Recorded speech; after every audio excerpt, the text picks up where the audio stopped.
Welcome back to the Birdhouse Dynasty Show opening night party here. We're going to have Matt English in the house shortly, giving you some hot takes for the 2025 season. We've got the Cowboys and Eagles going on right now, and we're just about finished up with our last minute draft. Yes, that's right. We got one last draft that we, of course, couldn't resist to have. Let me bring it up here for you. All right, here we go. Here we go. Let's share this screen. We had one last draft. Old school style. Oh, yeah, we went back to the basics here. This is an 8-team dumbed down scoring. I'm talking the initial scoring settings from my first fantasy league, 1989, 6th grade. Yes. We're doing 6 points a touchdown rushing receiving, 3 for a touchdown pass, 1 point for 50 yards passing, 1 point for 25 yards rushing or receiving, no PPR, 3 points for a field goal, point for an extra point, and 2 for any 2-point conversions.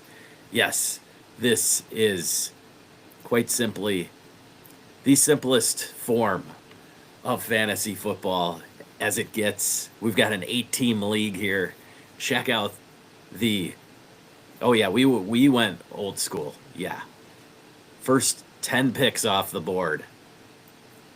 Running backs. Oh, yeah. Yeah. All right, and I've already got somebody requesting they need a change. Yeah. I don't know if I can change that.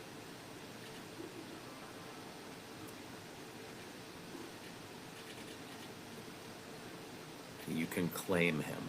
Yes.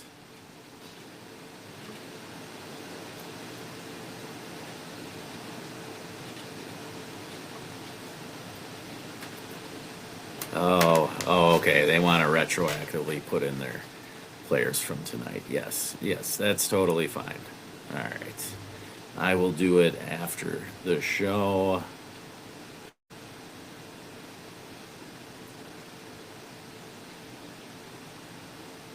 Yes, there we go, Mike. Whoa, okay.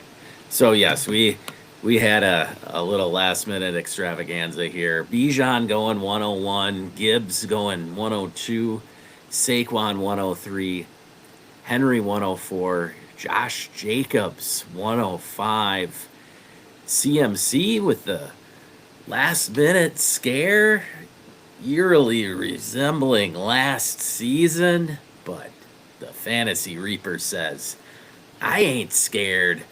Jumping on him at the 106. Ashton Genty, the rookie, going 107.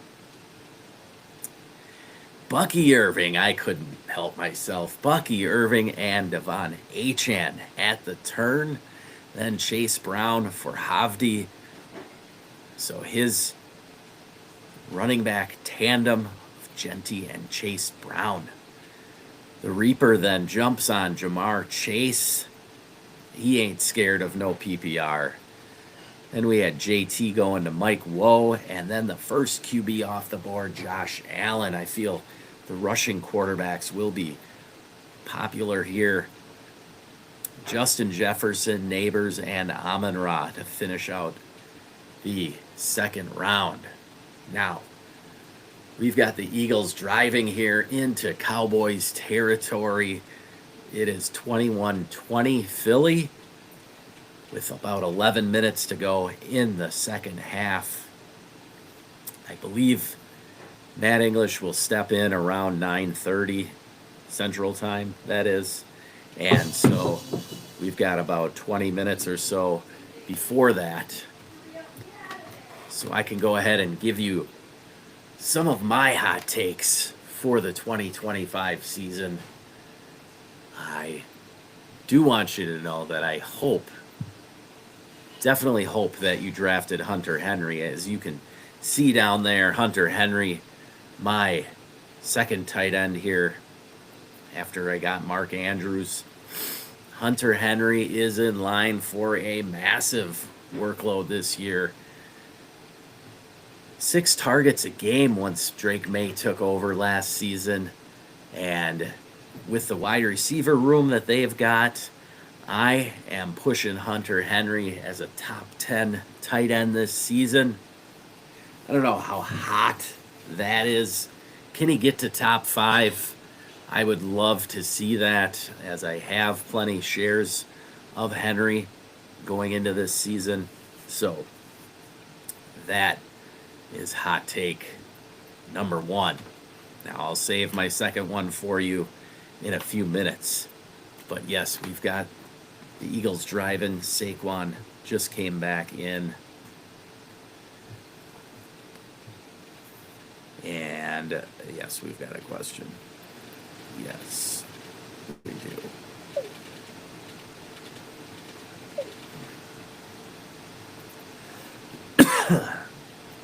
Do we have to have 2 kickers and 2 defense on our roster at all time? Yes. That is the way it was. Oh, it's so insane looking at this format. 8 teams, we all draft. So it's start 1 quarterback, 2 running backs, 2 wideouts, a tight end, kicker, and defense. You have to draft 1 backup at every position, and that must be your roster throughout the entire year. Yes, the waivers will be insane, right?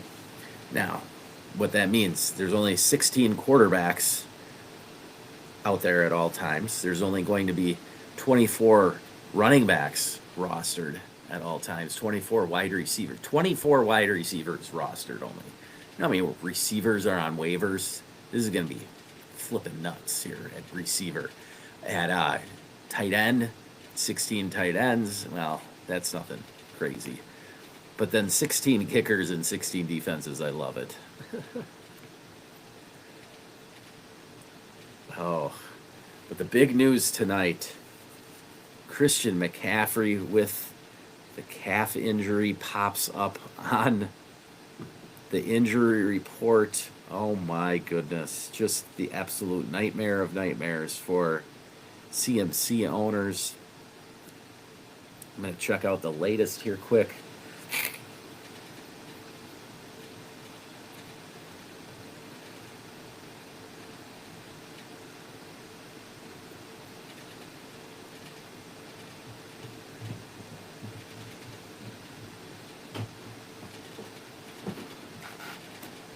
I am not sure.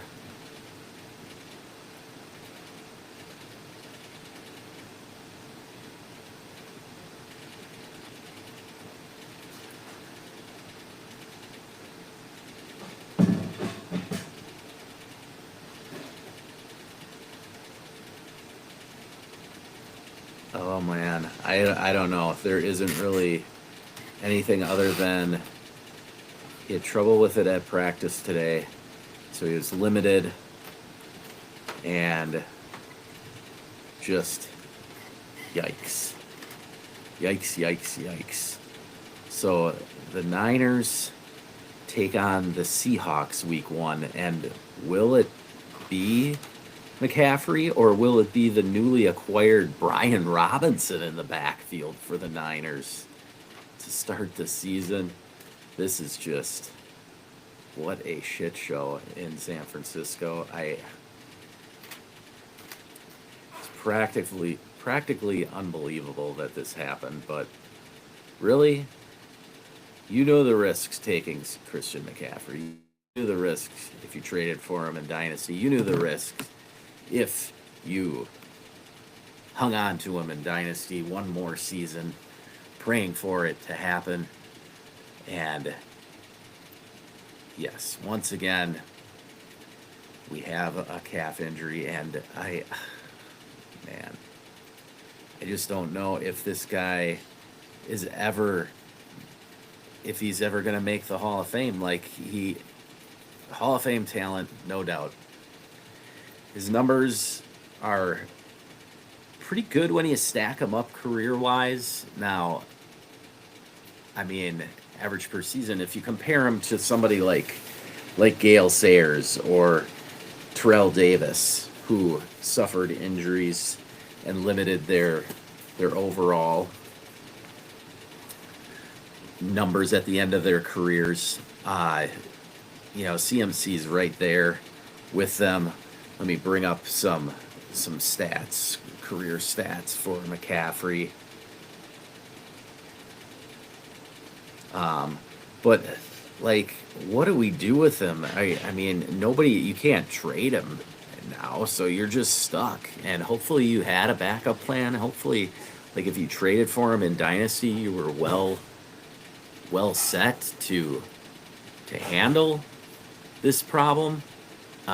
I mean, if you didn't have extra bodies at running back and you took on McCaffrey in Dynasty, that's simply your own fault. Oh, let's see here. Christian McCaffrey, career stats. Like, his reception total is amazing. That's the trick with McCaffrey. Is like his total yards is what you want to look for. 6,300 rushing yards in his career. I mean, the guy's he literally only has three 1,000 yard seasons, with a career high of 1,459 2 years ago, back in 23 with the Niners. 15 touchdowns back in 2019, 14 in 2023. Those are rushing. Receiving wise, let's see here.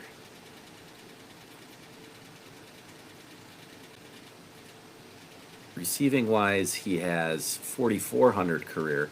So he's over 10,000 total yards for his career. Touchdowns, he's at 52 and 29. So it's 81 touchdowns. I mean, 10,000 career yards, 81 touchdowns. Those are definitely big numbers. Let's see what Gale Sayers' career yards were. Gale Sayers was the first player to really get into the Hall in spite of some lower numbers based off of his impact on the game. I mean, he literally only played 68 games. Only 4,900 rushing yards in his career, 39 touchdowns. Did have 1,300 receiving yards. I mean, this guy was so injury riddled, it's ridiculous. But then he also, so he had 6,200 scrimmage yards, 48 touchdowns, and then he won 4 MVPs though. No, he finished into the top 5 in MVP voting each of his first 4 seasons. Okay. Now his kick return, there we go. Kick return yards. He had two punt returns for touchdowns, 6 kickoff returns for touchdowns. So he was a monster, in that regard as well. So you have to take that a little into consideration when you look at Gale Sayers' impact. Terrell Davis, of course, 2-time Super Bowl winner with the Denver Broncos. He had, did he have 2,000 yards? Yeah, he hit 2,000 yards in 1998. He had 4 seasons over 1,000 yards. Okay. 7,600 total or rushing yards, 60 touchdowns. Receiving wise, really not that much. But the big thing here is the impact he made on the Broncos and their 2 Super Bowl wins. So that definitely helped out. Now McCaffrey, had he been able to win a Super Bowl with the Niners, that would have helped his case, and he still can. Like, we don't know. I'm projecting here, and I don't know, man. It's just so scary right now. Being a Christian McCaffrey owner, I am. There's a league where I just, I've got veterans, I'm contending, and I'm just riding him into the ground. There was no reason to trade him. Okay. 2 years ago, the best I could get for him was the 109. All right. And that was after he came off his big season with the Niners. Okay. I distinctly remember that. And I could have drafted Devon Achane with that pick. Okay.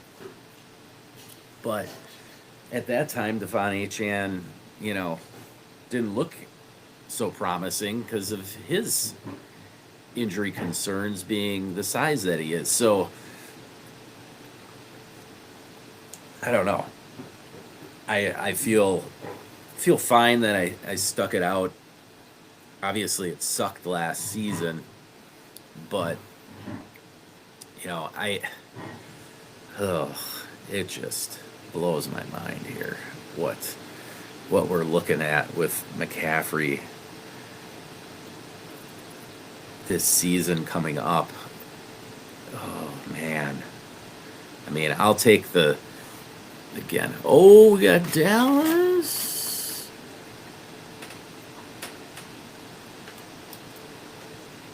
Almost had, oh my God, Miles Sanders. Trip back to Philly. Showing up big on a power sweep here. He busted. And he wanted to score so bad. Oh my God, Zach Blount caught him from behind. Went for the ball first, then still was able to tackle him. Cowboys down to the 11-yard line here. Driving and trying to take the lead. Back to Miles Sanders. It's 24-20 Eagles right now. So I'm going to give you a little sneak peek to my hot takes. Not my full Super Bowl take, but I'm not picking the Eagles. You'd have to walk over my dead body before I pick the Eagles actually to win the Super Bowl, but no. We got some better stuff in mind for you. Oh, George Pickens getting hit with a flag there. Little hands to the face action on Pickens. Taking down Reed Blankenship. Yeah, that's the George Pickens we know and love. Oh, God. Yeah, so Dak gets George Pickens, and of course still has CeeDee Lamb there. So now I'm not going to say Dak is going to lead the league in passing yards because I'm still going to lean towards Joe Burrow. But I am going to say Dak is going to be number 2 in the league in passing yards this year. Yeah, I'm going to go with that. I think he can beat out Jared Goff. I think that the scheme in Detroit won't really change much. I don't expect it to. Why break something that, wasn't broken? Why fix something that wasn't broken? And so I think that Goff will still throw for a ton. Probably be top 5 in yards. But I'm going with Dak with more yards. The Cowboys defense just isn't as good as the Lions, right? And so that'll lead to more fourth quarter pass attempts from Dak. So I don't know that he'll be as efficient as Goff. Dak will definitely throw more interceptions, I feel.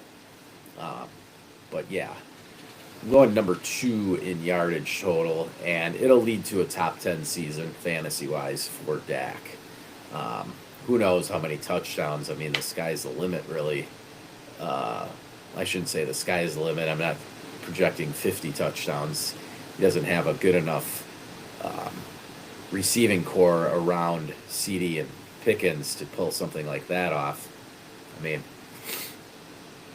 we're not talking Randy Moss here, touchdowns wise. CD could definitely get a ton, but went for one there. And they're giving him a headshot. Ooh, ooh, ooh.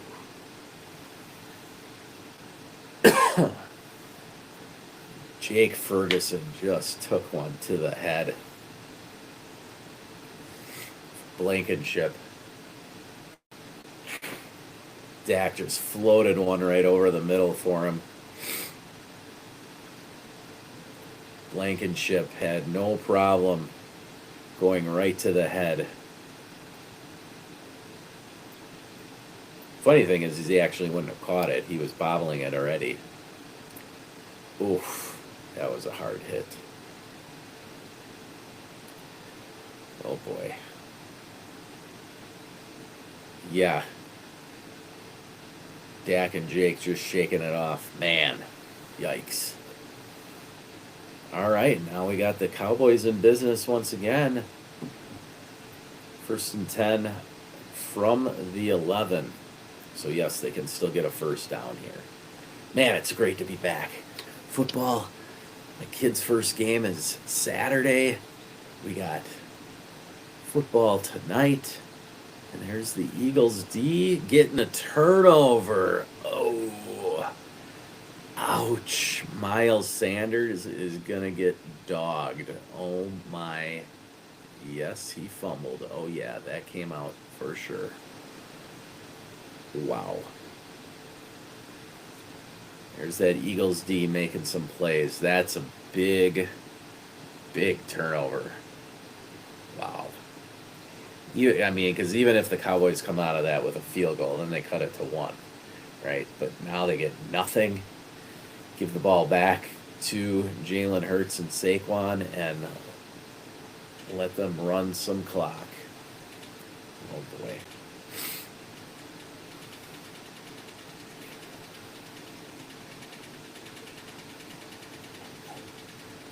That is nuts. Cowboys just blow a golden opportunity there right after the hit on Jake Ferguson that gets them a ball first down at the 11. Cowboys just self-destruct. Man, Miles Sanders is going to eat that. Oof. You know, Miles Sanders was somebody that was talked about in preseason as the guy who could potentially be the guy in the Cowboys backfield, and now that does not help.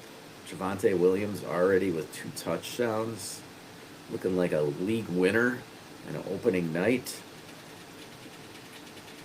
Man, that is not going to keep him on the field. We'll just say that.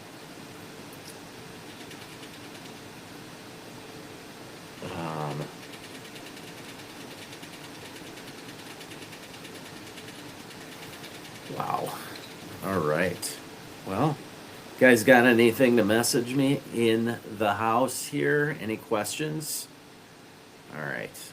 I'm going to slide through here and get to my third hot take. First hot take, Hunter Henry, top 10, maybe, just maybe, even top 5.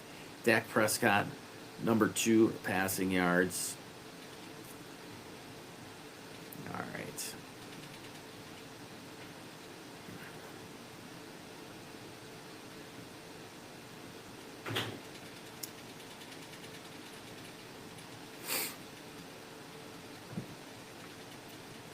Number 3, though.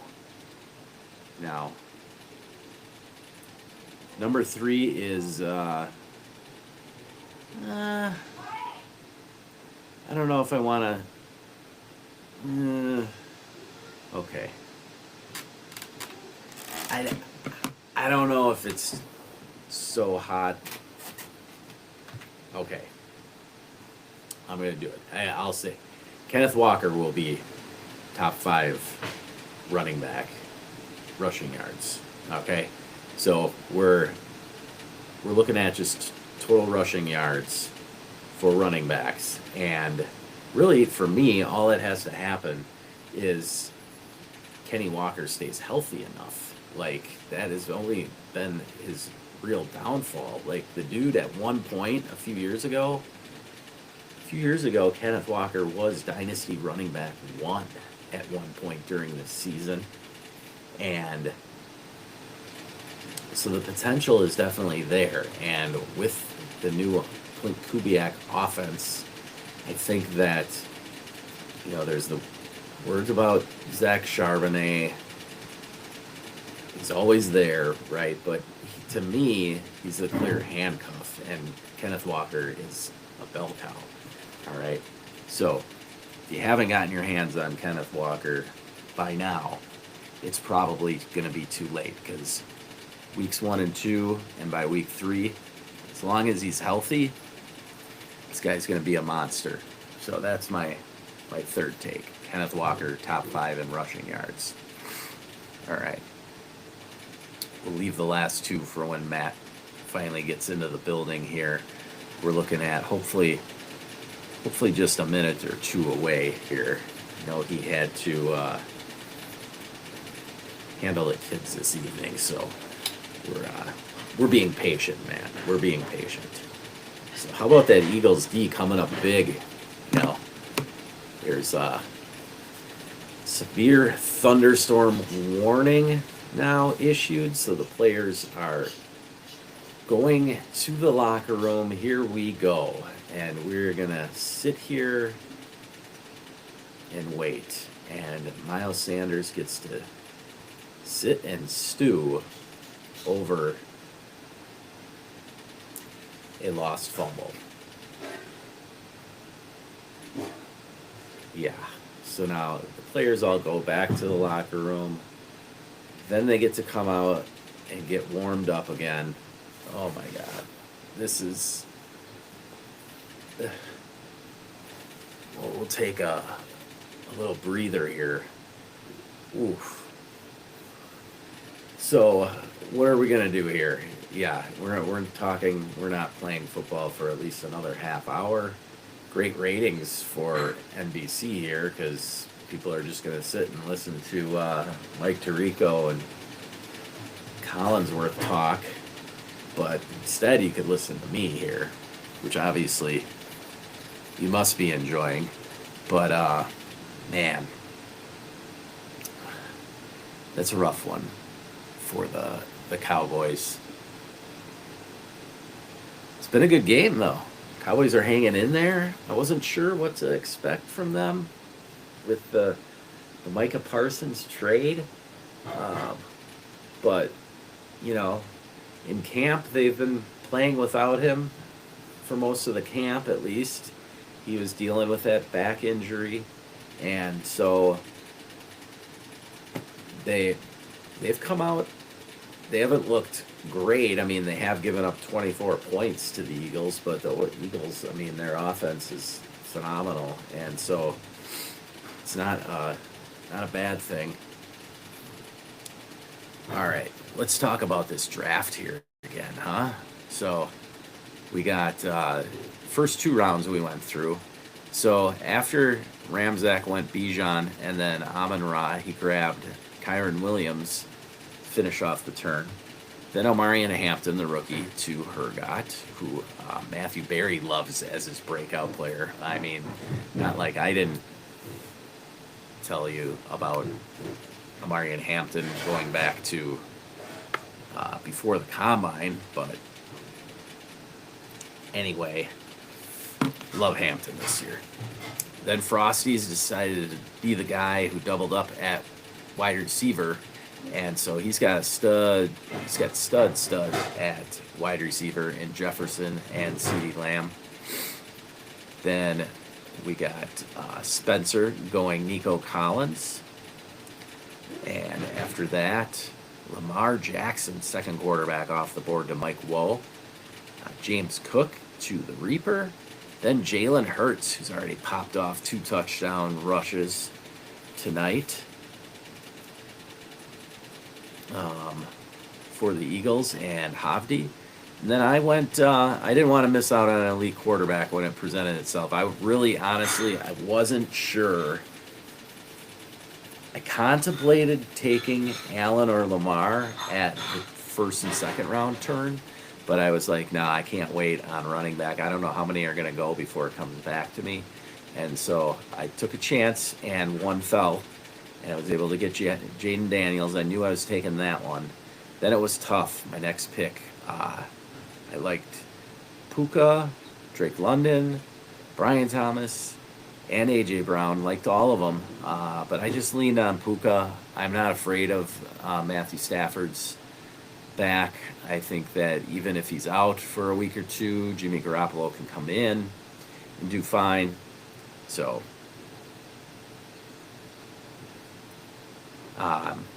like that Puka pick. Then, like I was saying, it went right after that. Puka, Drake London, Brian Thomas, Marv snuck in there, a little surprise there from Mike Woe. Then A.J. Brown to Spencer.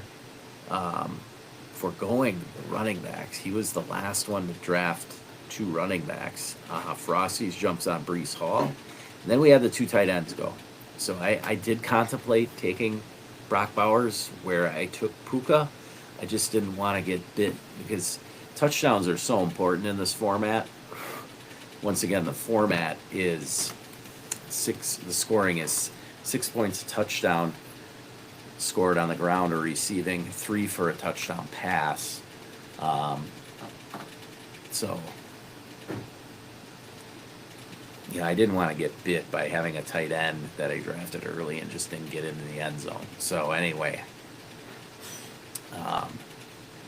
but yeah, McBride going then to Ramsack was a little surprising. McBride doesn't love the end zone, as most of you know, just 2 touchdowns last year. So he really feeds off of PPR formats, but I mean, you can't blame him. Would I have gone Kittle over him? I don't know. McBride just wasn't somebody I was targeting. But then he grabbed Lad McConkey to follow that up with, and then Hergot jumped on Joe Burrow. All right. So finish off the 5th round. We had Kittle going to Frosty's, Chuba going to Spencer as his second running back, Tyreek to Mike Woe, AK to the Reaper as his 3rd running back, Mike Evans to Havdi, probably wanting to steal him on me, but I was eyeing up McLaurin all the way to stack up with JD, and I also got my boy Kenneth Walker as my 3rd running back. Love it. I don't have to count on Kenneth Walker to stay healthy. I've got Irving and, a little banged up Achane right now. So we'll see how that plays out. But, yeah. So we'll come back to this in a little bit. But still waiting on Matt English here. He's going to join us soon. So anyway, any questions or thoughts out there that you want me to answer, feel free to go ahead, just drop them in the chat. If you haven't already, smash that like and subscribe. Check out the Patreon, patreon.com/Birdhouse Dynasty Show. Also buymeacoffee.com.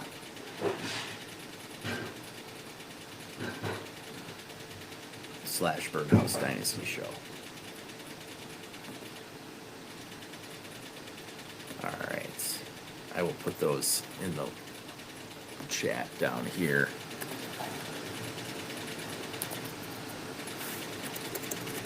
Right now for you.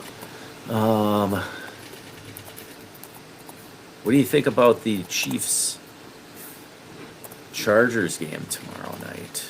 I think it's a great opportunity for the Chargers to really make it known that they're ready to take on the Chiefs. Okay, it's a huge game in that division. This is a big game tonight. See where the Cowboys are. We pretty much know what the Eagles are. Now there's some questions on their defense, and Jalen Carter's out now because he was dumb. We already knew that, but didn't expect him necessarily to get kicked out in the first quarter. But hey, not exactly shocking either. But tomorrow night, with the Chiefs and Chargers, now that one gets underway at 7 p.m. Okay, Central Time. And you can watch that one on YouTube, just in case if you didn't know. That's where that one will be viewed. So much like the Jake Paul and Mike Tyson.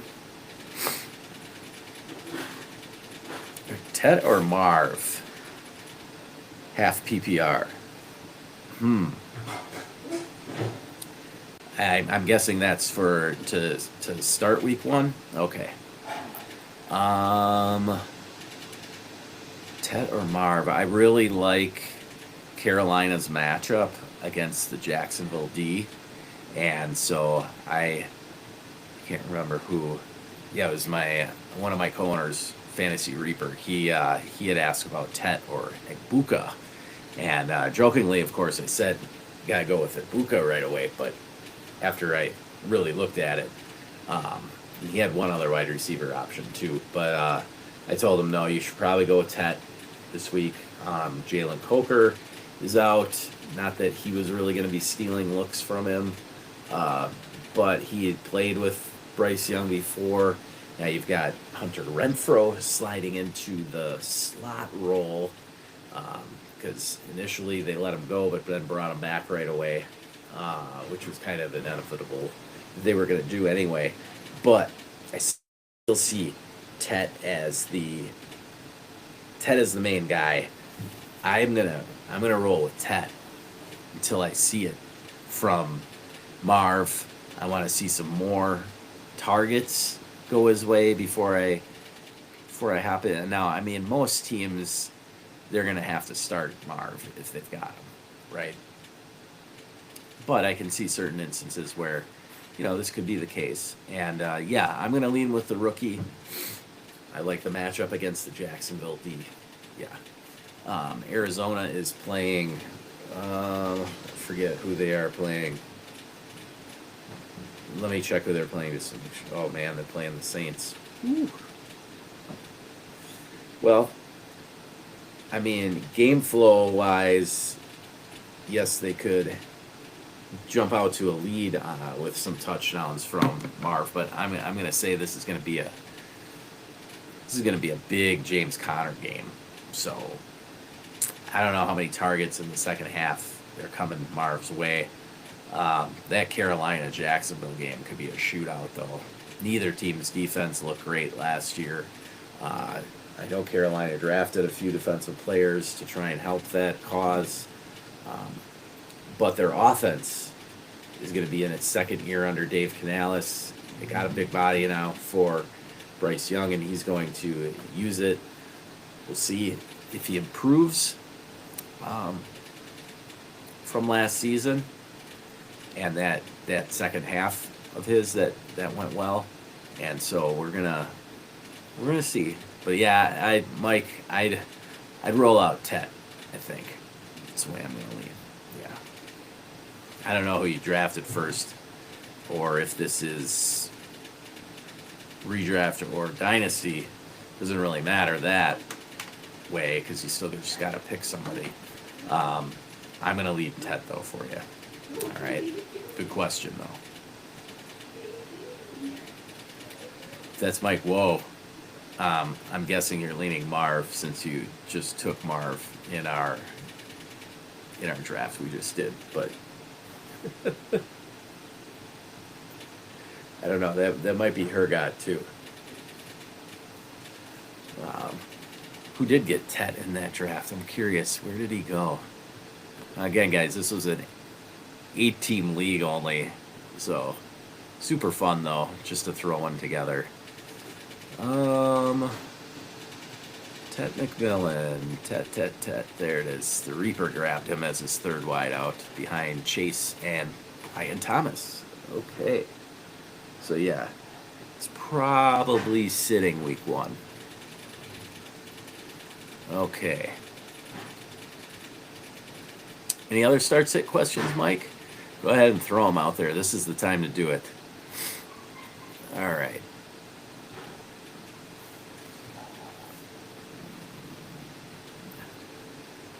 What are we up to here?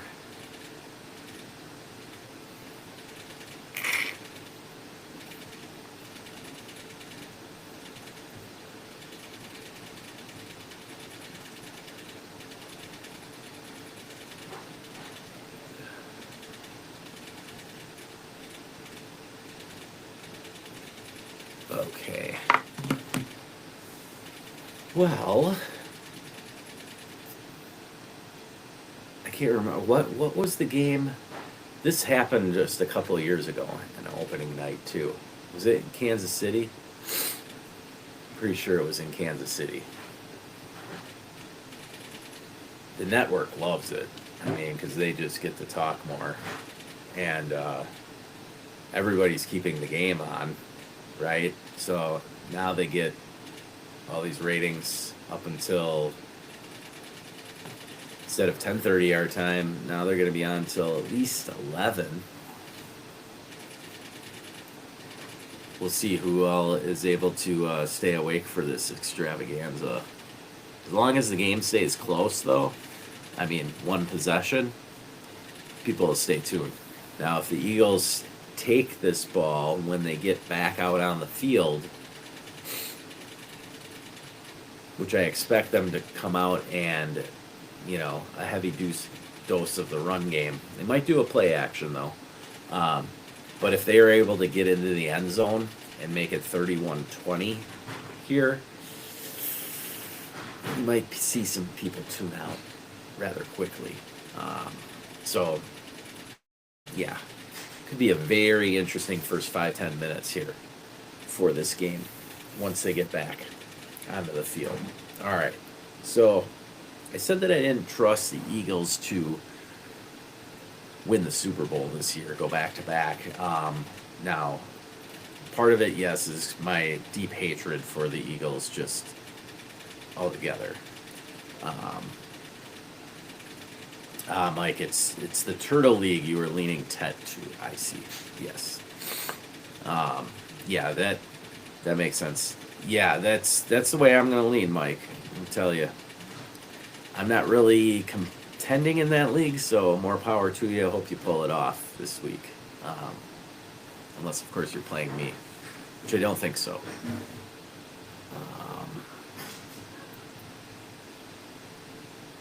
When's this game coming back? I don't know. Who knows? Let's see if there's any updates on Twitter. Because, man, this could...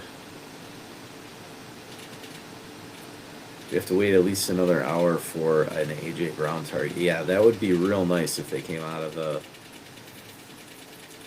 it and actually threw the ball to our man. Because, yeah, it's been rough sledding for A.J. Brown so far. Yeah, exactly 0 targets for my boy. Not too great.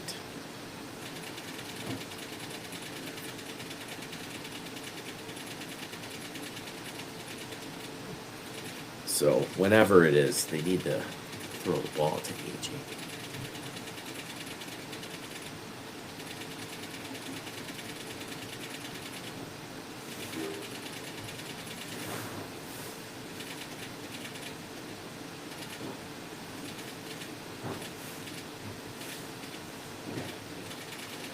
Yes.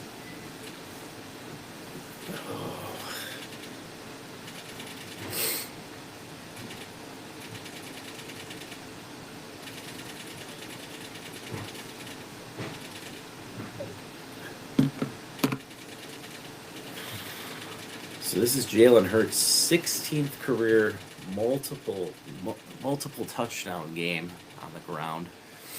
Um, yes, the tush push is alive and well with the Eagles, but all I could say, I mean, as a Bucks fan, I don't know.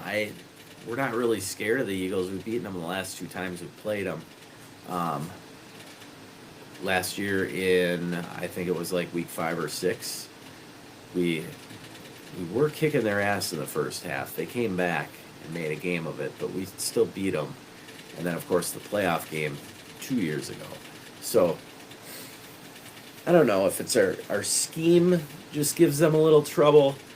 Sometimes that's the way things roll. You know, we beat the Eagles last year, but then lost to the Commanders in the playoffs. So, but Commanders were giving everybody fits at that point in the year.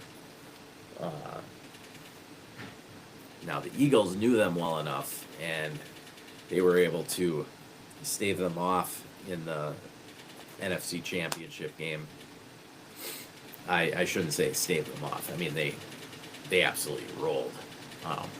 The Eagles were firing on all cylinders. I mean, even as a Bucks fan, I can say if we had to take them on in the playoffs, I don't think we were going to beat the Eagles. Nothing was stopping the Eagles' defense at that point in the year.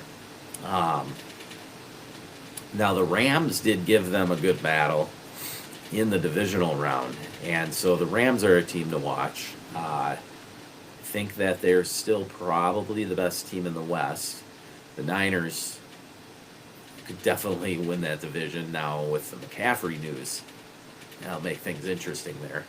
But I do like the Rams coming out of the West for now. In the North, that is going to be a bloodbath. Okay. I still like the Lions. The Packers and Vikings are pretty close, in my opinion, with the Micah Parsons deal. That brings them even, I think. But neither is on the level of the Lions. So I know that the Vikings had a great regular season last year. But J.J. McCarthy, he's going to have to show it. I believe in him. But I don't think that, he's going to elevate them to be some team that you can put ahead of the Lions. Not right now yet. McCarthy brings a little bit of a different dynamic to the field that Sam Darnold just didn't have, because McCarthy can run a little. He's not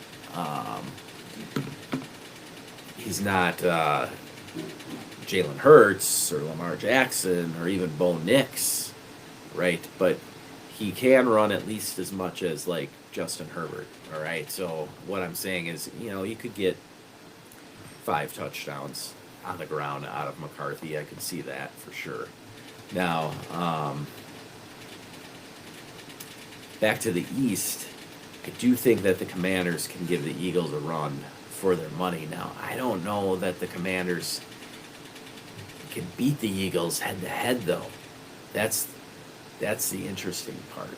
I can't remember what happened in their second regular season matchup. I want to say the Commanders came back and won that one. I remember the Thursday night matchup because I remember the Commanders trying to slam Brian Robinson into Jalen Carter like 3 straight times on a drive in the fourth quarter that didn't work out.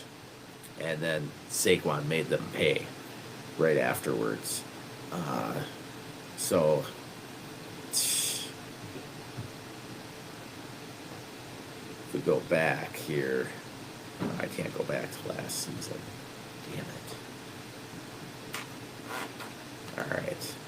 Well, when do we get to see that matchup? Because that's probably one of the best that we can get in the NFC, other than a lot of the games in the NFC North, for sure. Those would be great games. Commanders, let's see here. So they get, oh man, they made us wait. So we get Commanders Philly on December 20th and January 4th. So Commanders play Philly on Saturday, then followed up with the Cowboys at home on Christmas Day. And then they get 10 days off to prepare for the Eagles. So that could be something interesting. Now, that one is in Philly, but we'll see where the season is at that point. Who knows? I mean, it's a long season. The Commanders start off, of course, with the Giants at home. Then they travel on Thursday right away to Green Bay. So we get to see Jane Daniels in prime time right away, week 2. Then they get the Raiders, Falcons. So a couple of easier matchups, I would say. But the Falcons at Atlanta, that's not a walk in the park. Then they travel to the Chargers, home to the Bears, and another a rematch of the Hail Mary on Monday night. Get to see Jaden Daniels versus Caleb Williams again. Then they travel to Dallas, travel to Kansas City, home to the Seahawks, home to the Lions. That'll be a great one. That Seattle game will be a Sunday night game. And then they'll go overseas to play in, is that going to be in London or Berlin? Is that the Berlin game? No, that one is in Spain. The first Spain game. We get the Commanders Dolphins. All right, and then they head into their bye week after going overseas. So, should be an interesting start for the Commanders. They just have one, and the Giants, so 2 divisional games. So we'll see how hot they start out. See some other teams here. Let's go over to the Eagles, who are, of course, tonight are in the lead so far. Got a weather update coming at 10, so we got at least 6 more minutes here. But in the meantime, we'll go over some of the schedule. So Philadelphia, after tonight, they will travel to Kansas City, take on the Chiefs in a rematch in Kansas City for the late game on Sunday. Then they get the Rams in a rematch of their divisional game at home. Then they travel to Tampa. Then they get the Broncos at home. So a rough 5-game stretch to start the season. I mean, many picked them to beat Dallas tonight. But, it's a divisional opponent. Dallas is still giving everything they can against the Eagles. At Kansas City, home to the Rams, at Tampa, then home to the Broncos. So a rough 5-game start for the Eagles. They then get the Giants, Vikings, and Giants again before their bye. All right, so a tough start for them. How about the Chiefs? Over to the Chiefs. Start, of course, tomorrow against the Chargers down in Brazil. That'll be a 7 p.m. start Central Time. Then they're going to host the Eagles. Then they get to go to the Giants. Then host Baltimore at Jacksonville. Host the Lions. Once again, we remember that from 2 years ago, opening night. I don't think that was last year. It was 2 years ago. Where the Lions went into Kansas City and took down the defending champs on their celebration night. Then they get the Vegas Raiders at home, then the Commanders at home, and then at Baltimore before their bye. So, a sort of up and down schedule for the Chiefs. You got the Giants in there, the Raiders once, and Jacksonville in there. So 3 quote-unquote easier matchups. I mean, this is the NFL. Everybody comes every week. There's no real easy games.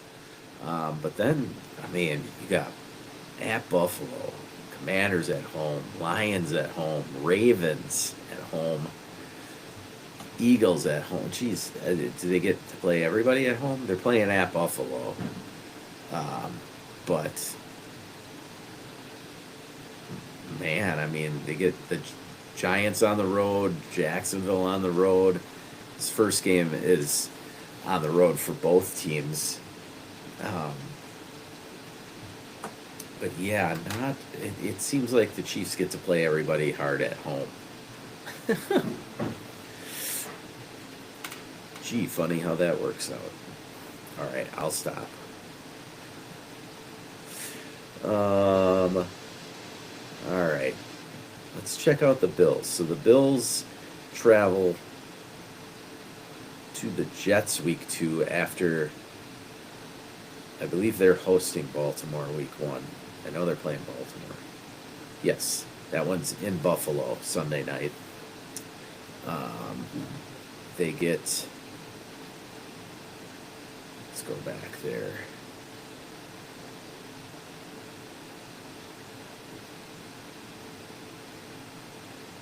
So after hosting Baltimore Sunday night, they travel to the Jets next week. Then they get Miami at home on a Thursday night. Then they get 10 days off to prepare for the Saints at home. Then New England at home. So a 3-game, so they got 4 of their first 5 games at home. And then they travel to Atlanta before their bye. That Atlanta game will be on a Monday night in Atlanta. So the Bills get a nice start, I gotta say, because after this Baltimore game, they could rip off 5 straight wins. So they're looking at a 5-1 or 6-0 start potentially. Okay, again, they're playing at Atlanta on Monday night. That's not like a given. Okay, but they're likely favored in all of these. I mean, they are favored for Sunday night's tilt with the Ravens. Okay.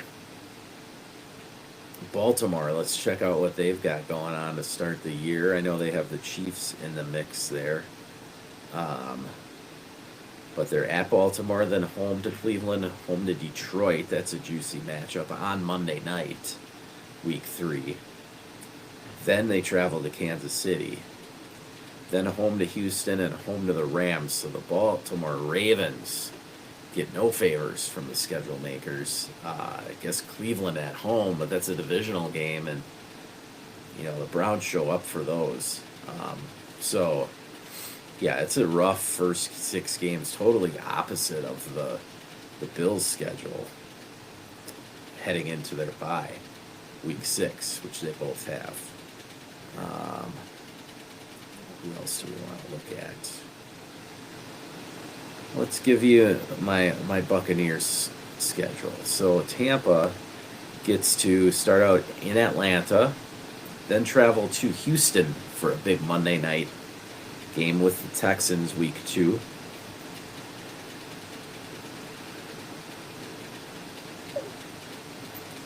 Then they get to host the Jets, host the defending champion Eagles week 4 for a noon game.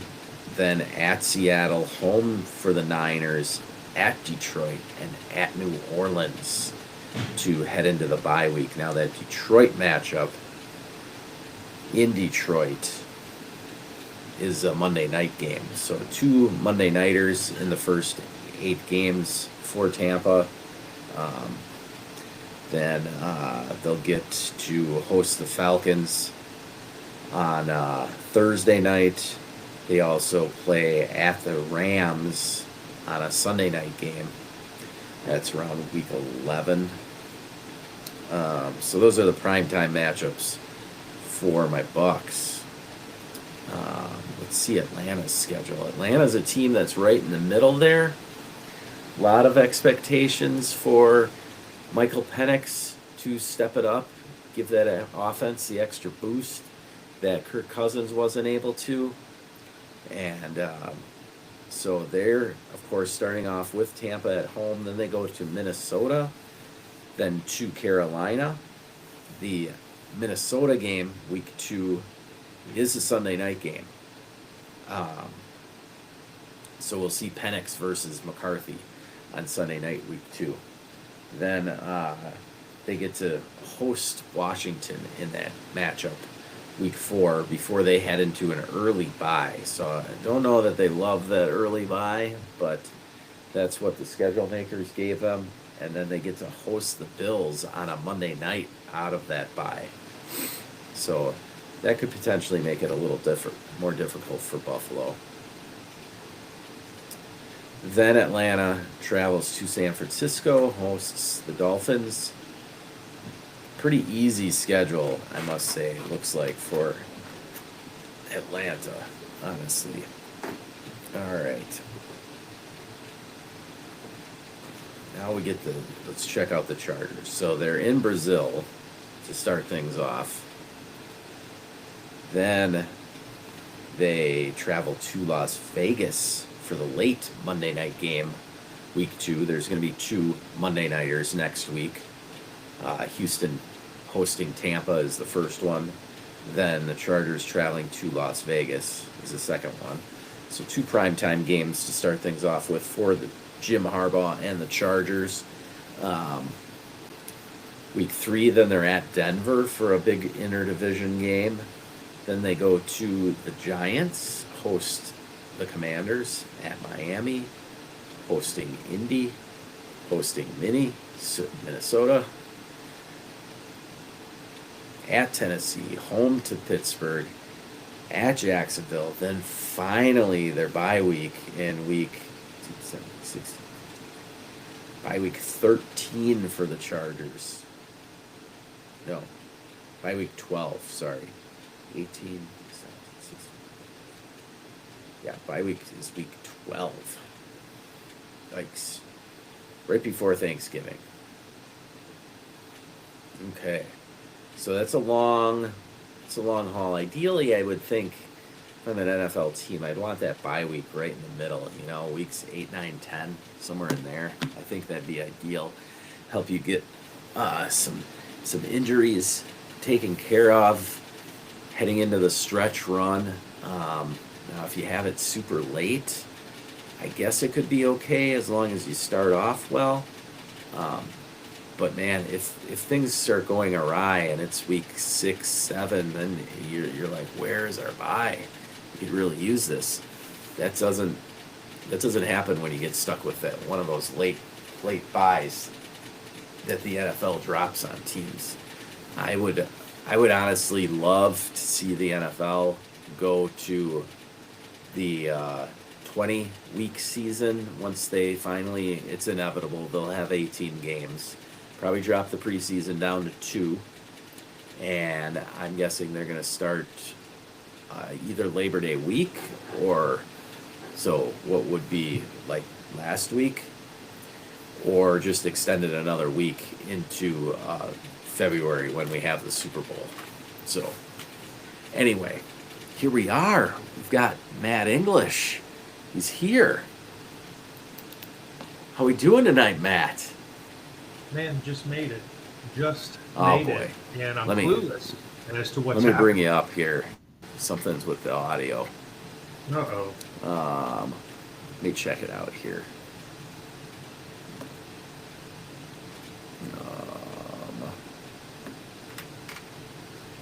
Got your volume all the way up. Do what? Why can't I hear? Everything's reading on my end. I see the voice thing going up.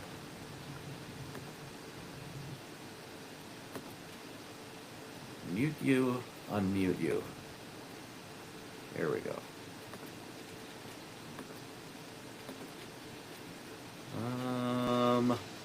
I don't know what it is. You can hear me, right?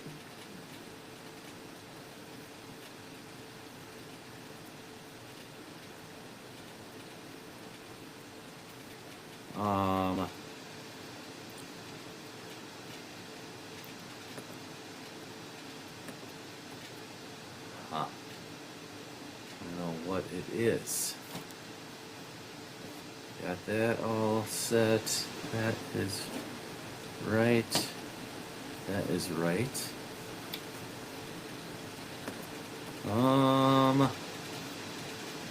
Okay. Now you're frozen. Okay. He's gonna hop back in.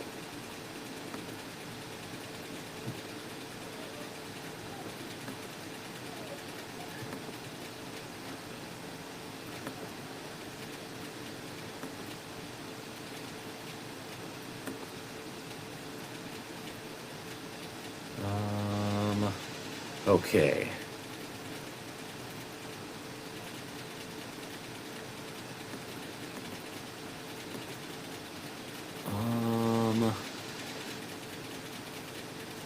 Well, I gotta wait for him to come back in. All right. Hopefully we get these technical difficulties situated. All right.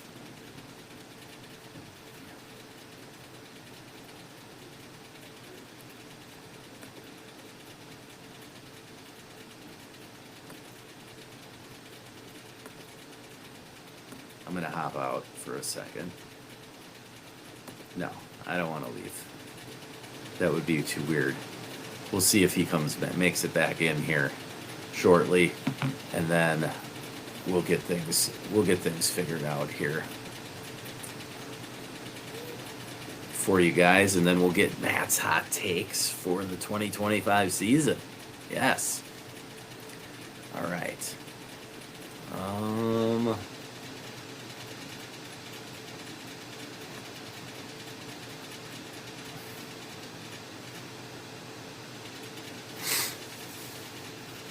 Well, while we wait for Matt to come back in here,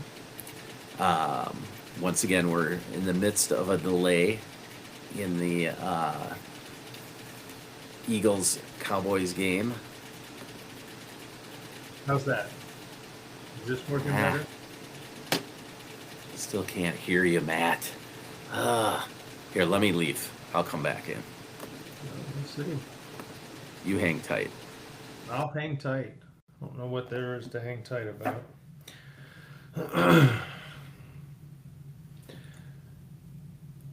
Because I have to catch up. I have to catch up.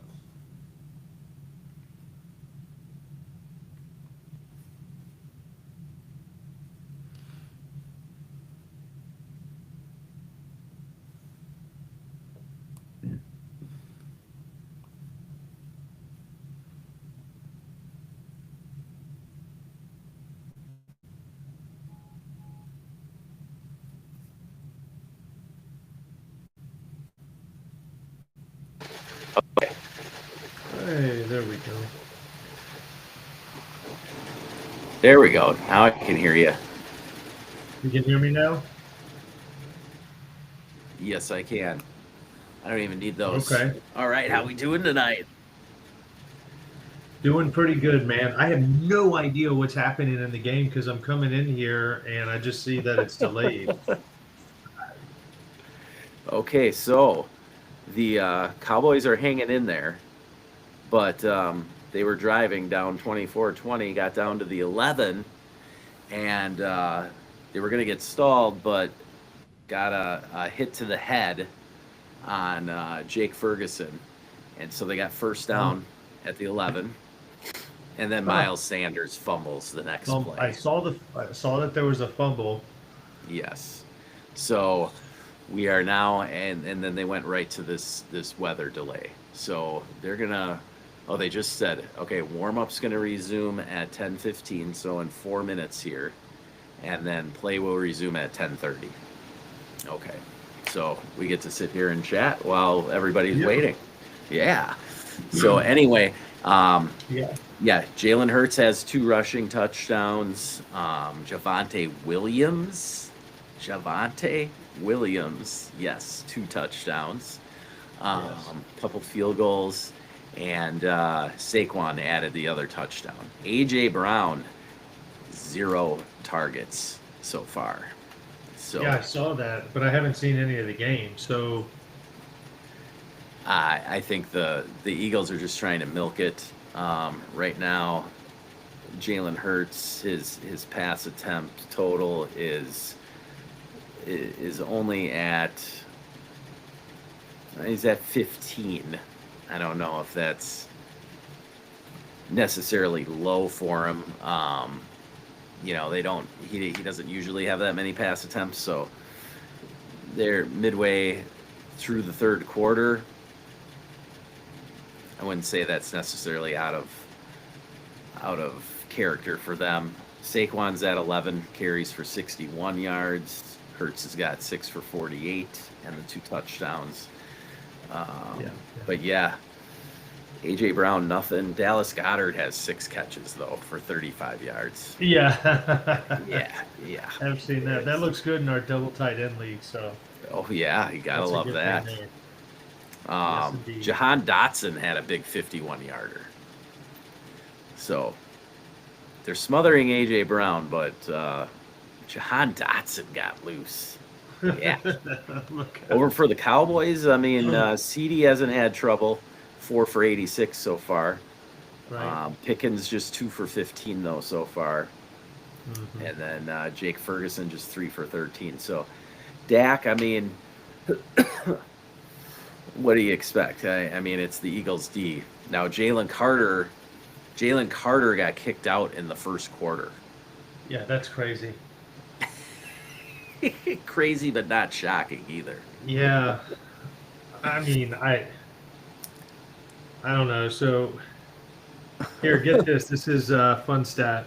This came through with one of my other fantasy league chats.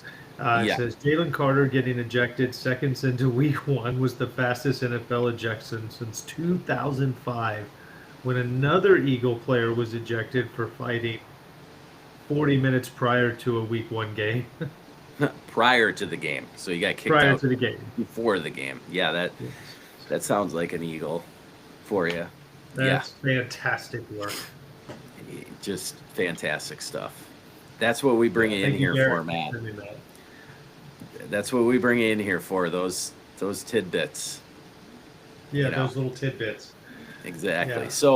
So I shared a few of my hot takes already while waiting. I said I'd have 5, and I gave them 3 so far. I gave them 3.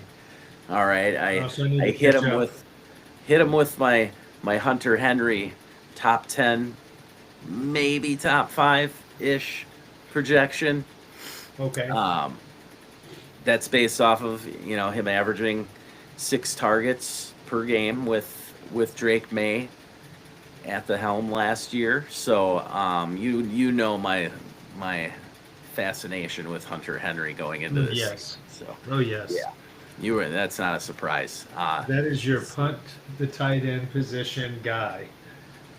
Yes. Yes, And indeed. then my second one was sort of off of tonight's action. Prior to tonight, I still would have felt the same way, but I went with Dak throwing for the second most yards in the league. Now, again, they're playing the Eagles tonight, so I maybe expected them to have had to throw more by now, but we'll see how this end of the third quarter and into the fourth quarter play out. But as the season rolls on, I mean, you've got CD and George that you're throwing to. Their defense is super shaky at best. Losing Parsons obviously doesn't help. And so But- I just think the key really is health. Can they keep Dak upright? He should throw a ton. I mean, top 5 Right. in passing Should. yards should be easy for him, as long as he's staying healthy. Yeah, I agree with that. So I don't know how hot that really was. It was more just something that, the game's on, so I had to throw it out there. And then number three, something you'll love, and I probably maybe stole it from you, but I went with Kenny Walker finishing top 5 in rushing yards. So again, another health prognostication there. We need Kenny Walker to stay healthy.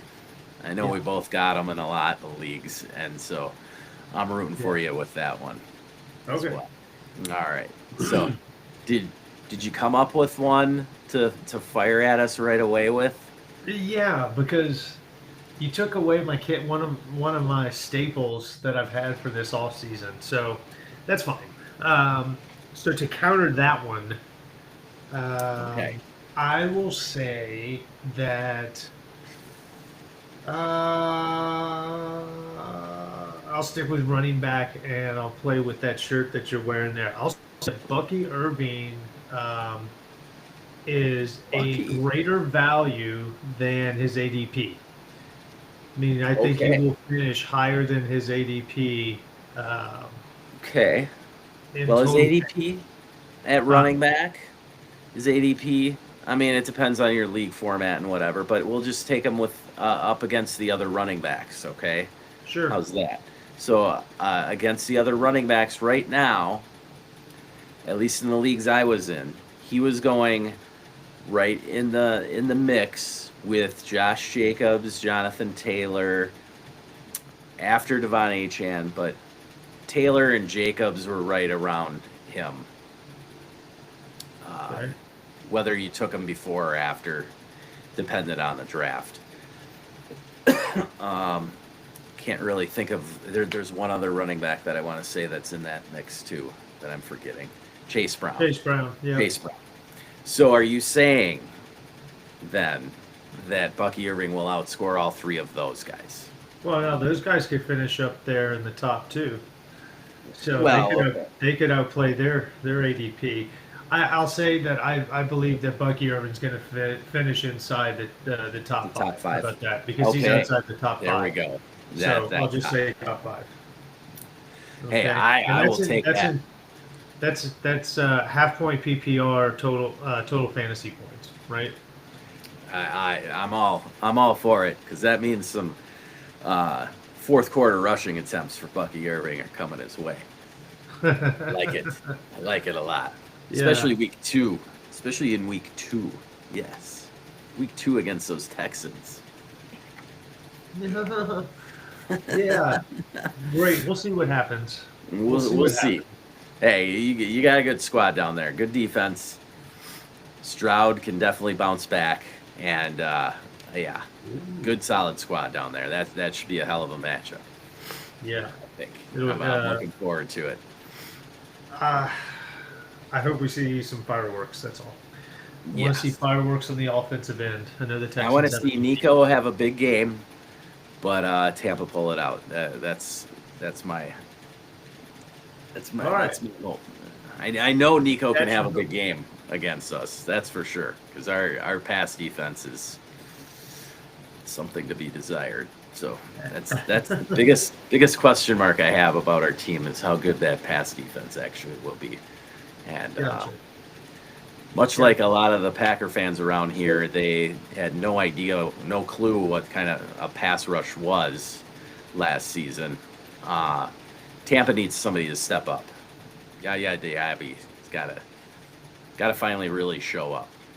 There's been a lot of whispers about him. No, I've got. Is it Cansey? Maybe Cansey. I'm thinking of. Cansey spent the first half of last season injured, and then when he got rolling in December, him and Vita were clicking. It was looking good. So yeah, if both of them can stay healthy, I'm liking it now. Vita did come up with an injury to his foot this week, and so I don't know. He's in question for Sunday. Once Might again, need to find a replacement, and bigger is better. I don't have Yeah. Vita Bay and bigger. I Nope. don't. No. I've got Yaya Diaby, and I believe I have Antoine Winfield in that one too. So I know I'm you set have with Winfield. my. I have Cansey in that league. But either way. Oh, you have Cansey, okay. Yeah. And I have Levante David. I'm all Bucks D in that one. I'm too all in on my guys. Yeah. But gotta have a little fun with it. Each their own. So I got here like I'm gonna 4 bring up. Texans on my defense in that league. So we had a draft earlier tonight. Uh huh. Let me take you a look. give you a look at this one here. So this one was Old super school. old school. Yeah, okay, I'm familiar with the format. You're familiar with this format? Oh, I don't know. Yeah, we advertised it. Oh, okay. Yeah, so So, you first of got it. all, talk about that format. And did you? Okay, so this was from sixth grade, 1989. My first fantasy league. It was 8 teams. Wow. We had to start 1 quarterback, 2 running backs, 2 wideouts, a tight end, kicker, and defense. And you had 1 backup at each of those positions. You had to have that backup at all times, too. It was that rigid, right? It just takes you back in time, like how this game has actually evolved from what this was. But we all played in them. Let me ask you something. Did you already flash up this draft board before I came on? Yes, I talked about the first that's 5 funny. rounds. That's funny that I say I come out with Bucky Irving. That's funny. And you Well, already hey, said Kenneth Walker. I got a steal according to you because I got him at 8th. I got him at the turn, man. I went with my guy. That's Running back heavy format, no PPR. right. Well, that's where when I saw Josh Jacobs up there, I was like, that kind of, I guess, yeah, because it's non-PPR, I guess. Non-PPR, so I it's still think it's a stretch, but okay. well, running backs are king. So to put it I in know. perspective, the projected point totals. Okay, Derrick Henry was projected the most points at running back. Quarterbacks still scored more. Okay. Mhm. But as you know, for years, quarterbacks scored the most points, but weren't the top picks. Sure. So anyway, yeah, Henry was projected the most at running back with 150. Jamar Chase, with the no PPR, was projected 122 points only. So, yeah, that's because the yardage, it's only a point for every 25 yards, rushing, receiving. Mm-hmm. Quarterbacks, it's a point for every 50 yards. Yeah, it's extremely low scoring. Yeah, passing touchdowns are 3. Now, like when I did this back in 1989, of course, I was getting everything out of the newspaper the next day, and there were no decimals involved at the time. So you literally you had to get to 25 yards to even get that 1 point. Now, I couldn't even make that happen on Sleeper. Sleeper's automatically decimal oriented, so you're gonna get some points for every yard. Yeah, it's just few and far between. That's all. Right. So A yeah. couple It's of like guys. a touchdown league with a little bit of bonus in there. Yeah, that's all it is, really. It's a touchdown league, yes, for sure. And so a couple guys took some risks. Frosty's there did go Saquon first round, but then went back-to-back receivers before he got his second running back. Josh Allen there, you see, in the second round, which I don't hate because, again, these running quarterbacks in this format in particular are money. So that's why I made sure when I had the opportunity there, I wasn't thinking I was going to get one of the elite quarterbacks all the way back to me. And Jaden Daniels was still there, so that was a no-brainer pick for me. Did you start getting real excited when it got closer and closer and Hurts and Daniels were still on the board? Then Lamar went. Then the Fantasy Reaper taking James Cook bailed me out because then I knew I could get one of Hurts or Daniels. Yeah. And with Hurts' 2 touchdowns tonight already, I kind of wanted Hurts, but I'll settle for JD. I'm good. Yeah. Then I was able to bounce back on the next turn, and I got his boy Terry McLaurin there. I grabbed a Matt English team there, Kenny Walker and Terry McLaurin. Yeah, and Bucky Irving. Hey. Yeah, so the tight ends are going to be the tough position because Trey McBride had 2 touchdowns last year, so taking him in the 4th round's a little risky, I thought. Yeah, that's a little that's a little tough. Yeah. I think Bowers was projected 87 I, points. That was the yeah, top I mean, tight I end. guess someone falls into the trap of he's just ranked that high, Right, not considering format, right? Or right. the way he gets his productions Yeah, via yeah. Like I reception. would have, I honestly prefer Kittle in this format. Um, Yeah, I'm trying yeah. to think of other tight end. I mean, Laporta got real Well, touchdown happy at the end of I last year. so I grabbed Mark Andrews in the That's a good one. seventh, eighth. I mean, he bounced back with a ton of touchdowns last Yeah. year And after his. Joku and in Ingram would be, I think, pushed up a little bit further with that in mind. Sure. But anyhow, Yeah. And then, of course, I was able to grab Hunter Henry the next turn round. I had to, yeah. Um, so yeah, this was a trip down memory lane here, going back, and so what was your first year, Matt, that you can remember? Oh gosh. Okay, so I don't remember the exact year, but I can tell you. Like what grade? You had to be done something in high school, right? No, no, No. no. I didn't get started until much later. I kept getting asked and asked and asked over the years, and I always said no for the Mm-hmm. very reason that I have a problem now. I knew I would get really into it, and that's what happened. So, but I do remember the first team. It was a standard league, so Mm-hmm. no PPR. Yeah. Um, but the yardage was the same as what we use now. The Okay. touchdowns setup was the same, 4 and 6. Yeah. Um, but no PPR, no extra like tight end, but no bonuses, none of that. Right? Touchdowns, yards. Anyhow, Mm-hmm. I had Jay Cutler, Alshon Jeffrey, and Matt Forte on the same team, and I think it was Jeffrey's second year in the league. So it was a team I rode all the way to the Super Bowl. I also had Justin Tucker that year. It was the year he drilled a field goal from like way out to beat the Lions, and it was like pivotal for a playoff spot, something like Okay. that. Yeah. Nice. Anyway, yeah, that kick sent me to the Super Bowl. No kidding. Gotta love those kickers. Oh, Oh man. yeah. Yeah. That's the one thing I was not. I just went with my boy McLaughlin. To I took McLaughlin and Tampa's the only way the defenses score here is if they actually get a touchdown. So like there's no turnovers, no sack points, no nothing. That's all Okay. that's all been added in. Yep. Oh, and we're back. We got action here. All right. Yes. First play back.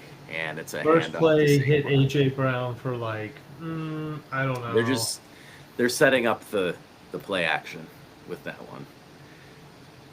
The Cowboys were all over that one. Kenny Clark, new Oh, wait, run addition. it right into the pile. Yep, he slammed the door on that, right into the pile. Yes. All right, so we've got one projection from you, Bucky Yes. Irving, top 5 running back. What else you Yeah. got for us, Matt? So the other one I have is Nico Collins will finish as the wide receiver 1. Ooh, there we go. That's There's some spicy. fire. But Yeah. I wore my Nico shirt. I don't care about the freaking year either. Yeah. All right. So Yeah. I am on board with the Nico projection. Tell us how he's going to get there. That's Well, tough. first and foremost, Right, he's got to so- play every week. Yeah, so obviously he's got to stay healthy. But I think, so what did he have last year? 8 touchdowns? So I'm going to say he's going to go double-digit touchdowns. I would say somewhere between 12 and 13. Okay. I've got him over 1,300 yards, and I don't know how many targets he's going to take him to get there, but I've got him at like 150 plus receptions. So I just Christian Kirk tweaking. What was it? A hamstring? Did you Yeah, get that news got to. too? So Christian Kirk's probably not playing week 1, meaning there's going to be 2 rookies and maybe a third-year guy running around with Nico. So I do think those guys are good enough though to hold their own coverage wise. So I Sure. still think Nico's going to. Okay. And how about But the I run think game? Kirk's How going to does miss more time because this is right up his alley of injuries. It's always something soft tissue with this guy. Um, the run game play into that though? That projection. I know you're trying to walk me into this, but yeah, the run game's crap. There's no Joe Mixon.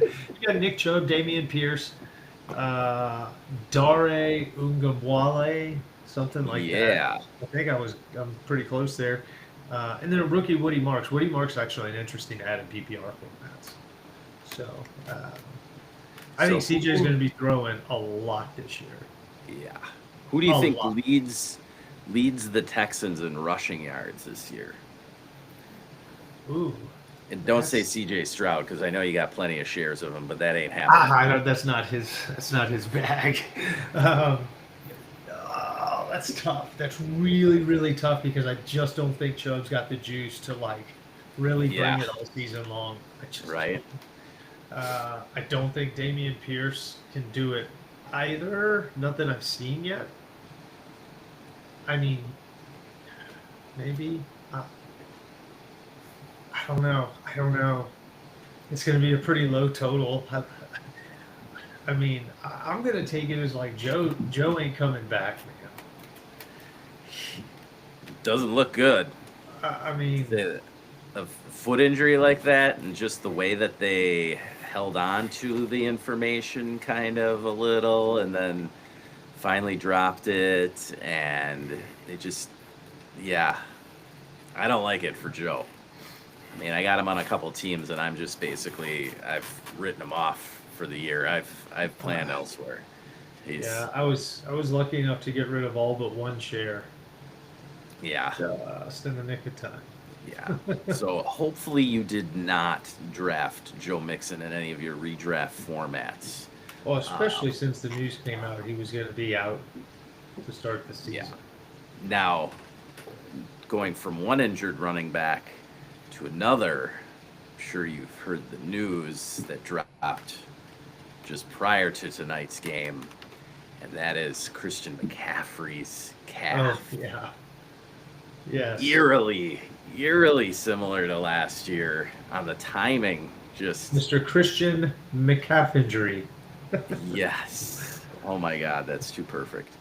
Like, what? Amazing. I went off on the. I almost wrote off his career already. I was like, so does this guy make the Hall of Fame based off of what he's done already? Like I compared. I brought up Gale Sayers' stats and Right. as well as Terrell Davis's stats as the two most, But notable guys. Will Davis got how many rings? 2 rings. Right, and McCaffrey Okay. still didn't get his. Yeah, so Yeah, like that's a little McCaffrey's different. stats. McCaffrey's stats dwarf those two. By the way, already what Oh, I know McCaffrey it. has done. I know it. McCaffrey Having is a couple rings on your resume goes a long way. yeah, but McCaffrey is already over 10,000 total yards.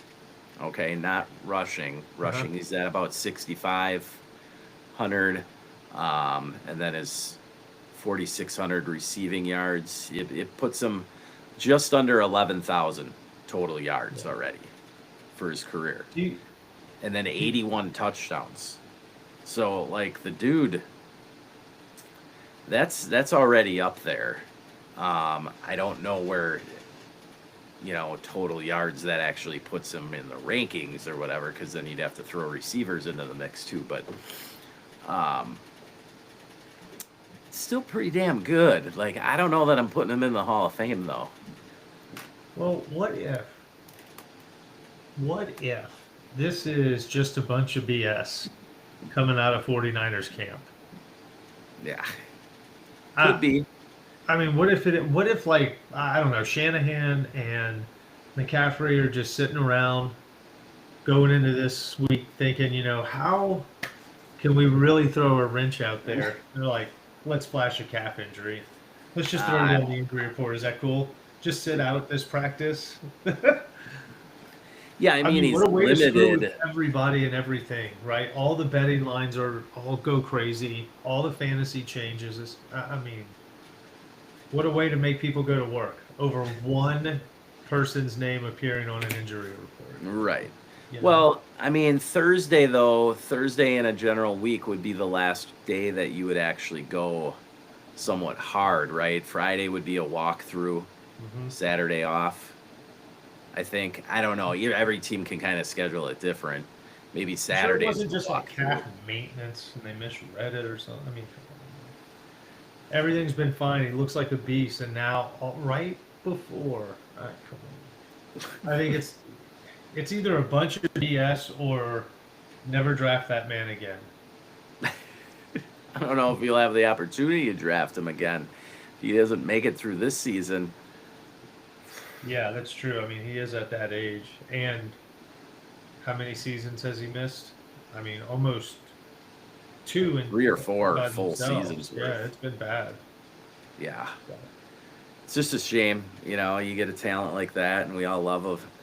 If he's on your team, you love having him in fantasy. And but as somebody who played sports a lot, I don't love seeing guys get hurt. Like it's not cool. And so you feel for somebody like that, especially somebody as talented as McCaffrey, and it's just you're just kind of left like, do we really want to see Brian Robinson slam into the line there for the Niners all season? Come on, I mean, I did look into a trade where that just kind of lined itself up where I got both of them. Hey, the Brian Robinson shares that I did have, and then of course I wasn't able to unload after the trade happened. Those aren't looking so bad now. I'll say that, because you do like him a lot more in a Shanahan offense as opposed to many other places. So just something about the workload that could be coming if there's any sort of split in the timeshare. Yeah. So we're still at 24-20 here. The Cowboys just failed on a third down conversion.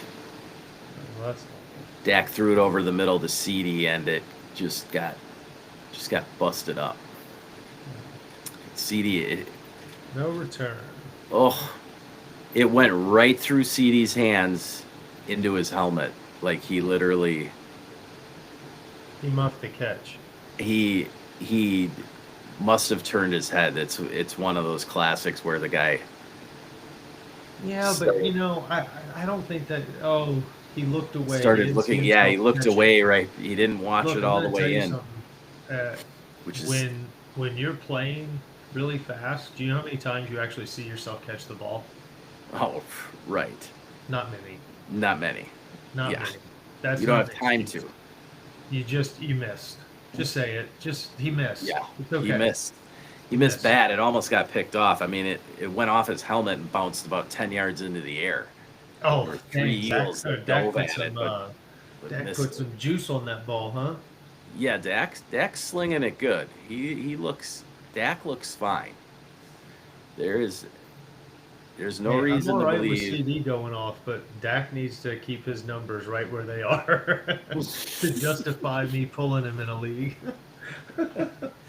All right, so we got 2 in. We got Bucky Irving top 5, Nico Collins wide receiver 1. I'm going to tell you, if Nico's going to get to wide receiver 1, he's going to have to get over 1,600 yards, because there's some big boys up there. Those are the numbers you got to get to. Yeah, we'll see. We'll see. We'll see. Touchdowns are going to be a big part of it. Yeah, for sure. I'm betting on Chase not going berserk in the end zone. You'd almost need a Chase injury. Or T. Higgins breakout year. Sure. Yeah. I have no shares. No shares of T. But I am All right. pulling for a more balanced season because I don't really have any shares of Jamar either. So there's that. Well, if Joe Burrow goes down, then you're Oh, set. and everything's safe. Yeah. All right. I don't know, man. That Browning guy's, he kind of held his own last time Joey went down. So He still did. He made did Chase fine. relevant, They could do much worse at backup quarterback. I'll say that. Yeah.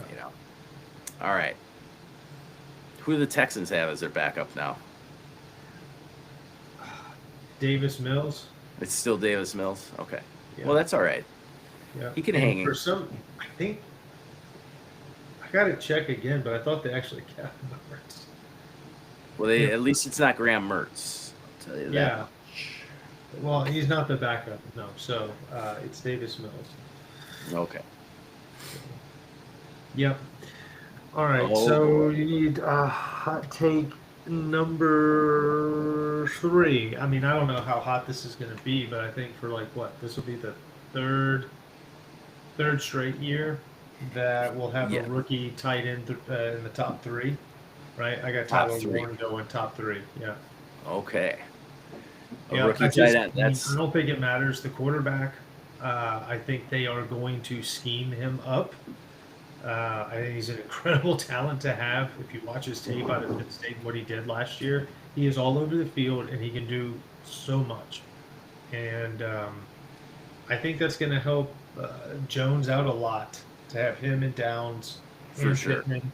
He's got his downfield threats that he can count on. He's got 2 underneath guys, and I expect Warren to be peppered a lot. Now, did you realize this? I heard an interesting couple Daniel Jones stats from a podcast I was watching yesterday. Boys over on the Dynasty Warzone. And so Daniel Jones, not only did he finish quarterback 9 in his second season, but his rookie season, his average, had he played the whole season, okay, he came in at some point during his rookie season. He didn't start right out the gate. Right. But his average per game was top 10. His average per game. So he actually had 2 top 10 seasons, fantasy-wise, in New York. Can you believe that? How about that? That was kind of mind-blowing. And this offense in Indy could be one of the best kept secrets, honestly. Because there was a lot of, with Anthony Richardson in there's a lot of plays that Shane Steichen didn't really run, we'll just say, Right. because Richardson just doesn't throw the ball that well. And he can throw it far, no doubt. But what I'm getting at is the Colts are going to throw a little bit more.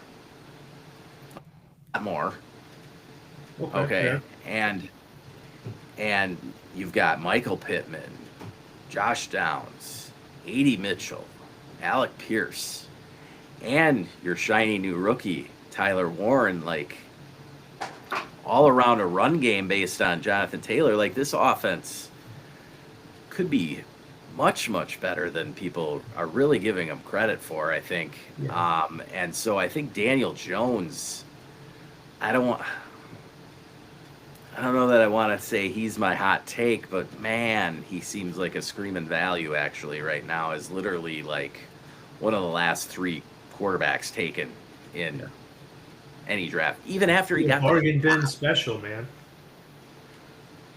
The what? Bargain bin special. Absolutely, yeah. This year he could be the steal. Hey, that's a good one. That's exactly what he called him. He was this year's Sam Darnold because he projected a top 10 season for Daniel Jones. Oh wow, that's what he said. That. Yeah. Well, that's my third. That's my third hot take. Well, there you go. You get your third one. That's my 4th. That's your 4th. Catch you up. Yeah, my 3rd was Tyler Warren as a top 3. Yeah, and that's another thing too to add to that one is they have he's their latest first round pick. Yeah. Like Sykin's got to feel the pressure and the heat on his For sure. seat, right? Oh So, yeah.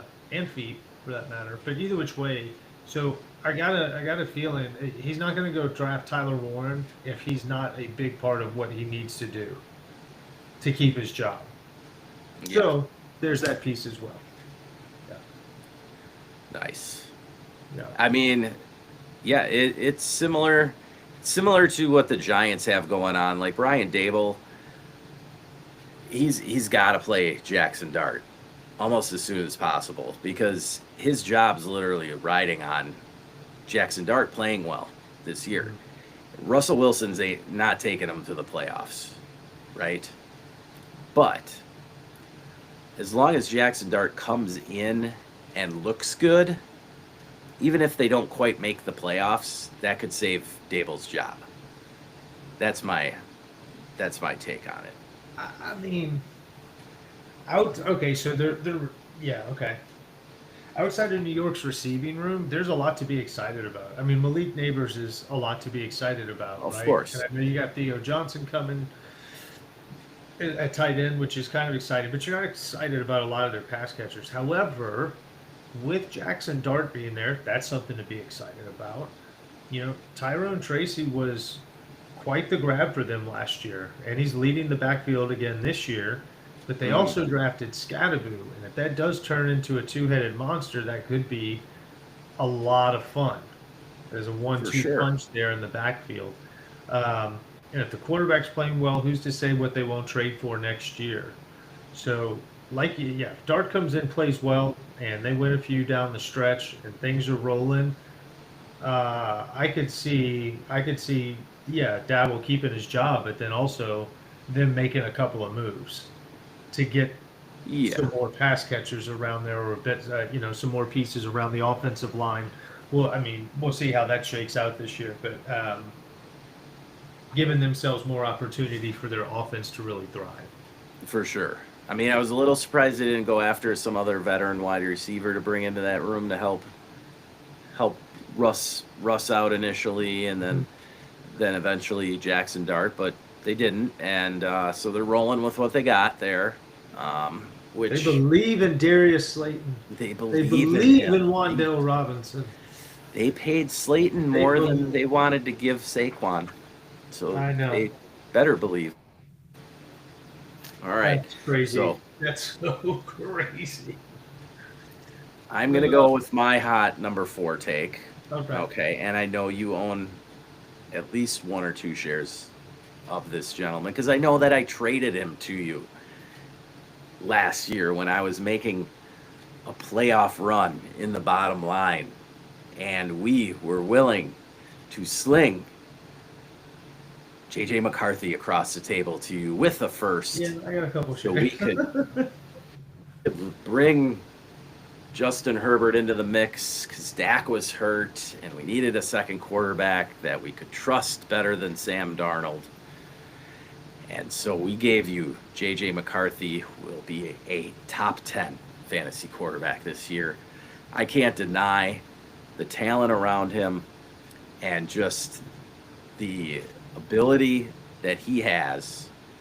I am easily willing to overlook his stats that he had at Michigan.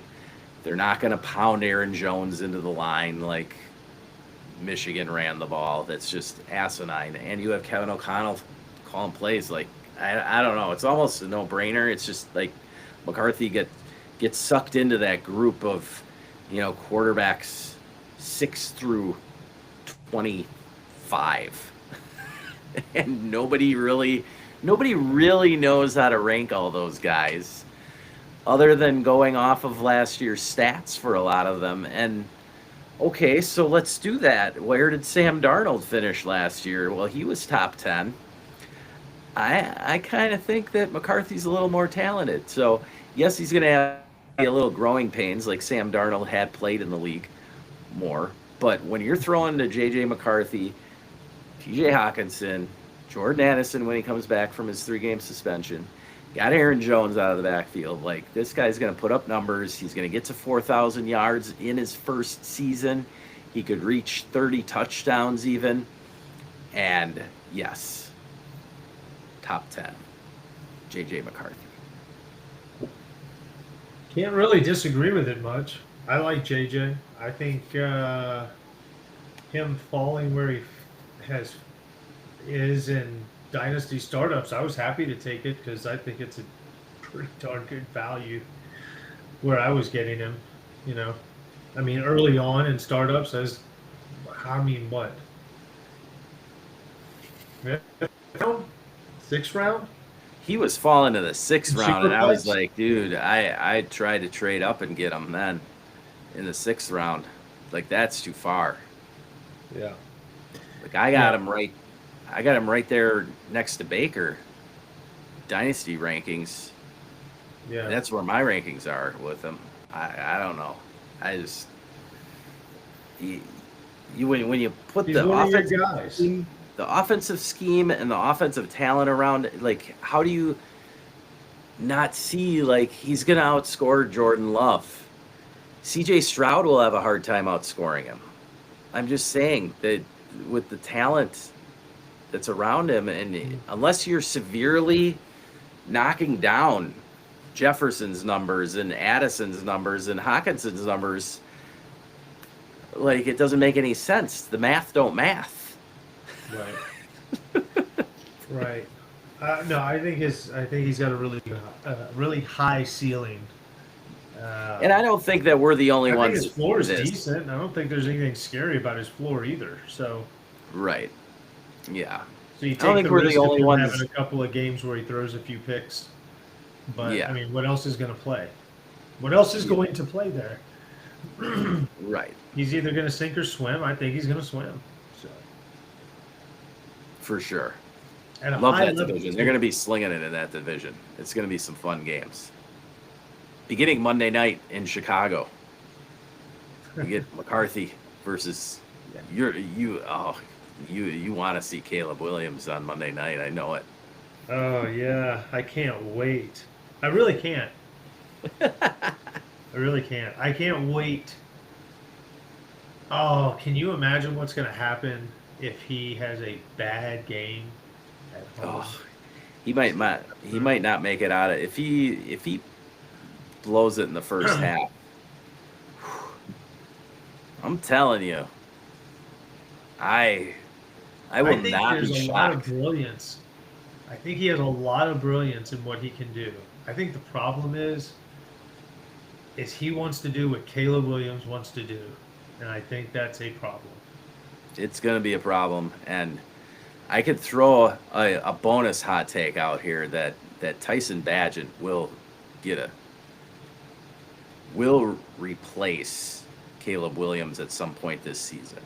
Oh, I love it. Even if it's just for the second half of a game, and then Caleb gets to start the next game because Bagent doesn't look great.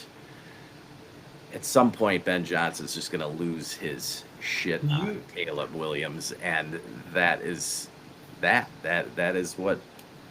the deal. Do you think that Badgett could, like, take the job from him? Like, if Caleb gets benched for whatever reason, Oh, or absolutely. is injured, and then Badgett comes in, and they start Ben Johnson did not draft Caleb Williams. Yeah, okay? I know, but that management did. And if that management did, however, if Tyson Bagent comes in that scenario of a second half of a game and slings it and comes from behind and wins the game, okay, what's to prevent Ben Johnson from starting him the next game? Like, if the Bears are 3-6 and it's week 10 and they come back and win, and then they're 4-6 and there's hope then, and he's delivering the ball in that all the timing. things they'll write about the quarterback controversy, who's going to start in that next week, Right. in week 11. Week 11. That's Dude, it. that's gonna Week be 11. That's going to be some shit come week 11, and there's a quarterback controversy in Chicago. Love it. That's going to be crazy. All right, the Cowboys are moving. Halfway through the fourth quarter, down 4 still. Nobody's scored since they've come out of here. CD gets over 100 yards just on that completion. He's at 7 for 109 on the Nice. day. That's good for me. I got CD in a lot of leagues. You know Oh, yeah. why?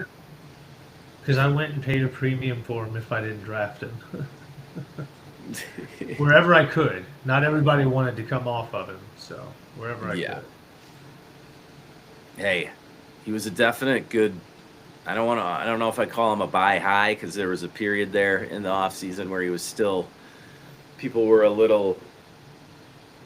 had him ranked a little lower for Yeah. his bad season last year. But the guy was injured. I mean, he really was. And so I didn't ever say it out loud that he was going to be wide receiver 1 this year, but the fact is that over the last 2 years, in games that Dak Prescott's played, CD's out-averaged Jamar Chase in games that Joe Burrow's played. Huh. So,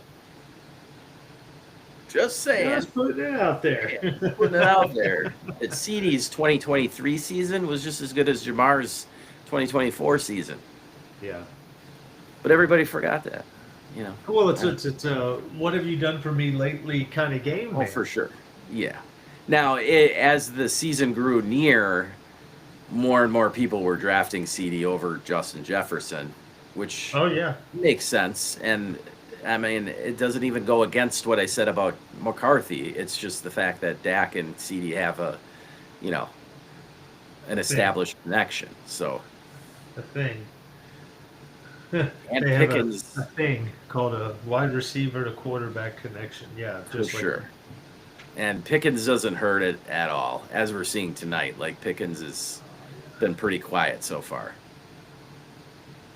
It's yeah, that's fine. He just needs to Yeah. distract defenders. Oh boy, Dak running for his life there. Okay, 4th and 7. yes sir. And now they got to punt it away. Will they even get the ball back? Good question. Yeah, we'll see. That little delay really messed up the game, you know. It totally screwed the game up. Yeah, it should be. And then worse, there was absolutely no scoring. Like, the best thing that could have happened is the Eagles just marched down and scored a touchdown, and everybody could have called it a night. 31-20 Eagles, boom. All right, see you tomorrow. Okay, last Maybe hot Saquon take. will break loose here and Yeah, just take one to the house, score, and then Dallas has a reason to come out and throw. Oh, that'd be great, right? that'd be beautiful. Yeah, because it'd be a prevent defense. They'd march down to the 5-yard line and then throw 4 straight incompletions. All right. Yeah. What you got? Okay, you got a last hot one before we get to our Super Bowl predictions. Oh man. See, I don't really have a whole lot. I'm gonna have Think to just- division by division. Let's see here. We already did Yeah. Seattle. We got something there. San Francisco, the Rams. Oh, yeah, my 5th and final one. Man, this is that's tough. All right, can I will say this.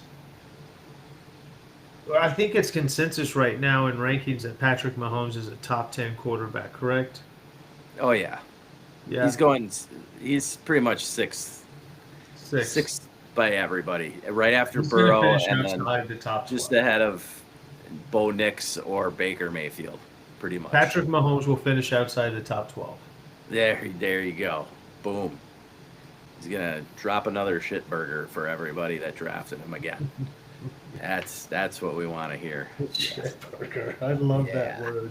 All right, I love Maddie. that term so much. It's so good. Oh, it is so good. I hope he gets smashed tomorrow too. I just want to see the Chargers win that division. I know everybody's high on the Broncos, and I'm not calling it out here. I'm not going to be the one saying, "Oh yeah, this is the Chiefs' downfall," because the Chiefs are still a good team. There's no way you win 15 games like they did last year and grind out some of those wins. Yeah, well, hold on, No, and we you don't don't need to do hear that about the without that. officials. They're still a good team, okay? Andy Reid's still a good coach. Yeah. They're not going to fall apart and finish 7-10, okay? It's just Oh, I know. When you have the zebras on your side, you're never going to go 7-10. no. Especially when one of your players just got engaged, and we're looking forward to the Kelsey Swift engagement now. I mean, or looking at it. I mean, all signs point to KC going to the Super Bowl. Oh God, no. One All right, last, so here. one last ride for Travis. So I will Kelsey my Smith. last projection, my last take, it is about a Kansas City Chief. And it is that our boy Brashard Smith is going to lead that backfield in fantasy points. Oh, Yeah. that is bold, my friend. There we go. So Very it's bold. gonna happen. I don't also trust a Pacheco to fan. stay healthy. Don't trust Pacheco to stay healthy. Okay. Kareem Hunt is like gross, okay? And Right. it's just the door will widely be opened for Brashard Smith with his receiving talent to make that move. I'm not saying he is the bell cow or anything like that. It's going to be ugly the way that he gets there. But as long as he gets and hangs on to that Jerick McKinnon role, You- I think he's going to steal a few touchdowns here and there. And yes, that's my bold take. And if you Okay. want another one, it's that your boy Woody Marks is going to lead your damn Texans backfield too. There we go. All right. Okay. Let me ask you this. Do I you love think this rookie running back class. I gotta back it up. do Everybody you knows think- about R.J. Harvey. Everybody knows about Travion Henderson now already. Let's go deep into the well, and yeah, That's fun. Let me Yeah. ask you this though. Do you think that Brashard Smith will be a viable weekly fantasy option? Like flex worthy. Weekly. he's gonna be worth a flyer flex. Okay. Like, okay, when bye weeks hit, like the bad bye weeks. Right. Okay. Yes, and in your deeper formats, yes, you can play him. Okay. Do you think he'll have success, kind of like Tyrone Tracy, right? I mean, that's kind of how we look at him. That'd be ideal. Okay, because Tracy needed. I don't know that Singletary got hurt or he just got demoted. I think he just got demoted. I think there was an injury in there. There was an injury in there. Yeah. There was an Okay. injury. So he's going to need Brashard Smith. Yes, he will need an injury to either Pacheco or Hunt, because Hunt goes down, like that opens the door for some carries, right? Yeah. Because Pacheco is just not. He's not efficient. No. And so either of those two gets hurt. Now, likely Pacheco gets hurt. That even helps out Brashard even more. But one or the other is not going to make it the full season. And so that just leaves Brashard Smith, who staying healthy will, of course, matter if he actually can do that. But as long as he stays healthy, I think one or two of those guys is going to go down for some extended time, high ankle sprain, that type of thing. Yeah. I'm not wishing ill. I'm not wishing any ACL Not tears wishing on it, anybody. just projecting it. It's football, man. Yeah.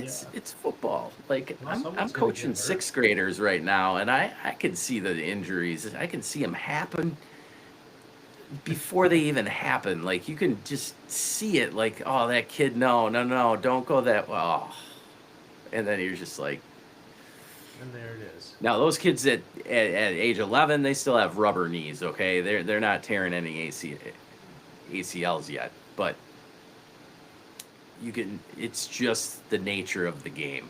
Yeah, you're right. That's what it is. It's a war of attrition, and I'm going with our guy Brashard Smith. There we go. All right, so Eagles are looking to wrap this one up. Let's get our Super Bowl predictions out here, Matt, before we Right. close this one out for opening night of the 2025 NFL season. Matthew English, what is your Super Bowl projection? All right. So, in a perfect world where I feel like the game is fair, I'll tell you who I think would actually, in a fair scenario, would actually go to the Super Bowl. And I think you would see Buffalo actually make it Yeah. to the Super Bowl. I can't get over the fact of Kelsey Swift in the Super Bowl and the NFL gets it for free again. Do you know how many people freaking tune in just to see what she's doing in the stands? That's it. For like the 30-second spot that she gets. You know what I mean? It's painful. I can't not pick Kansas City to go. I just can't not do it. The NFL makes too much money because of them. So it's tough. It's really tough. I think Buffalo would actually win in a fair game. In a very fair game with like computer referees that weren't programmed by the NFL's freaking accountant. You know what I mean? So whatever. I'm getting silly. So Pickens came down with it. The Cowboys are driving. They picked up the first. I would say Buffalo. I don't think Philly's going back. I just don't. I think Washington's still too young, and they don't have the right pieces yet. I feel like Detroit's magic went with Ben Johnson. I do. Okay. On offense, I think Goff's still going to be good. Don't get me wrong. I think they're still going to be a good team. Oh my God! I think the Super Bowl window, the Super Bowl window. CD just dropped like a 40-yarder. CD. Dak hit him right in the hands. Oh my God, CD. What has happened? Didn't he go through this a couple of years ago where he was having the dropsies? Dude, or was that Dez Bryant? Hit it in his hands, bobbled it, bounced off his chest. It was a 40-yarder. I don't think he would have scored on it because the defender was right on his tail, but oh my God. Dak couldn't have thrown it. But that's 6 points. That's 6 points in one league. That's 5 in another. Oh my God. Golly. Yeah, CD would have been up over 150 yards. Oh. Yeah, I would have tagged a bonus. Okay, so I missed. You took Buffalo. Who did you take in the NFC? Oh, I was just saying, I feel like Detroit's Super Bowl window might be closed. You know, this is going to sound crazy, but I could see the Rams doing it, man. I could see the Rams going back and that being it. I think that would be fun. I think the Rams in Buffalo would be a great game. Now Stafford's got to stay upright, right? They got their pieces got to stay healthy. Puka's got to stay on the field for at least 15 games. 15 games and available full go for the playoffs. I think Devontae Adams will be fine. I just do. Sure. I feel like he's always fine. So, but they got some extra pieces. I think that give them a little extra juice around the edges to go back to the Super Bowl. Little pieces. Oh, geez, Dallas, what are you doing? It's 4th and 3. They need to snap it before the 2-minute warning. Oh, they just take a little. And they took their sweet ass time, and then it went to the 2-minute warning. Jeez. I mean, I get it, it's 4th down, but like, yeah, I don't know. Okay, so you did yours. Ooh, Javante right. chipping in 3 PPR points tonight. Just throwing that on his little pile on the side. Nice. Why not? Throwing in a few chips. Yes, Good. sir. Okay, so mine. Who are your picks? Yeah. Okay. I was on the hot seat. I didn't really think about mine very much, but I'm actually pretty comfortable with my NFC pick. It's that AFC pick I'm shaky on. Yeah, no, and the only reason you're shaking is because of the stupid Taylor Swift narrative. That's really how Well, stupid it. it's really the Kansas City money train narrative. Right. Yeah, and it's all to do A with lot of that. it does have to do with Taylor Swift. Taylor Swift Do you sitting in know in the sands. the Yeah, it's dress she insane. wore during the proposal, like sold out everywhere, like Right. immediately. Like that's how ridiculous this world is. Don't even get me started. Oh man. Ugh. It was incomplete to CD. I know that. He threw it just a straight fly route to CD, and CD dove for it, laid out Just a all the little too way, deep. and just couldn't bring it in. Oh well. Oh man, that was a ballsy call. I'll say that. Yeah, when you only need to get 3 yards and 2 Right? minutes to go, I'd say that's a stiff call. Yeah, it's a Oh, tight-lipped call. Oh well. All damn. right, Saquon just busted. 45-yard tutty right now. Stake in the coffin. Kill your division rival in week 1. So Don't Dallas just could walk out technically of get the here. ball back. They have 3 timeouts. They just can't give up a first. All right, good. So Sirianni needs to stay aggressive.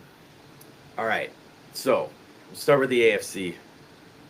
And I think that Denver or the Chargers can do it. Okay. And that's win the division.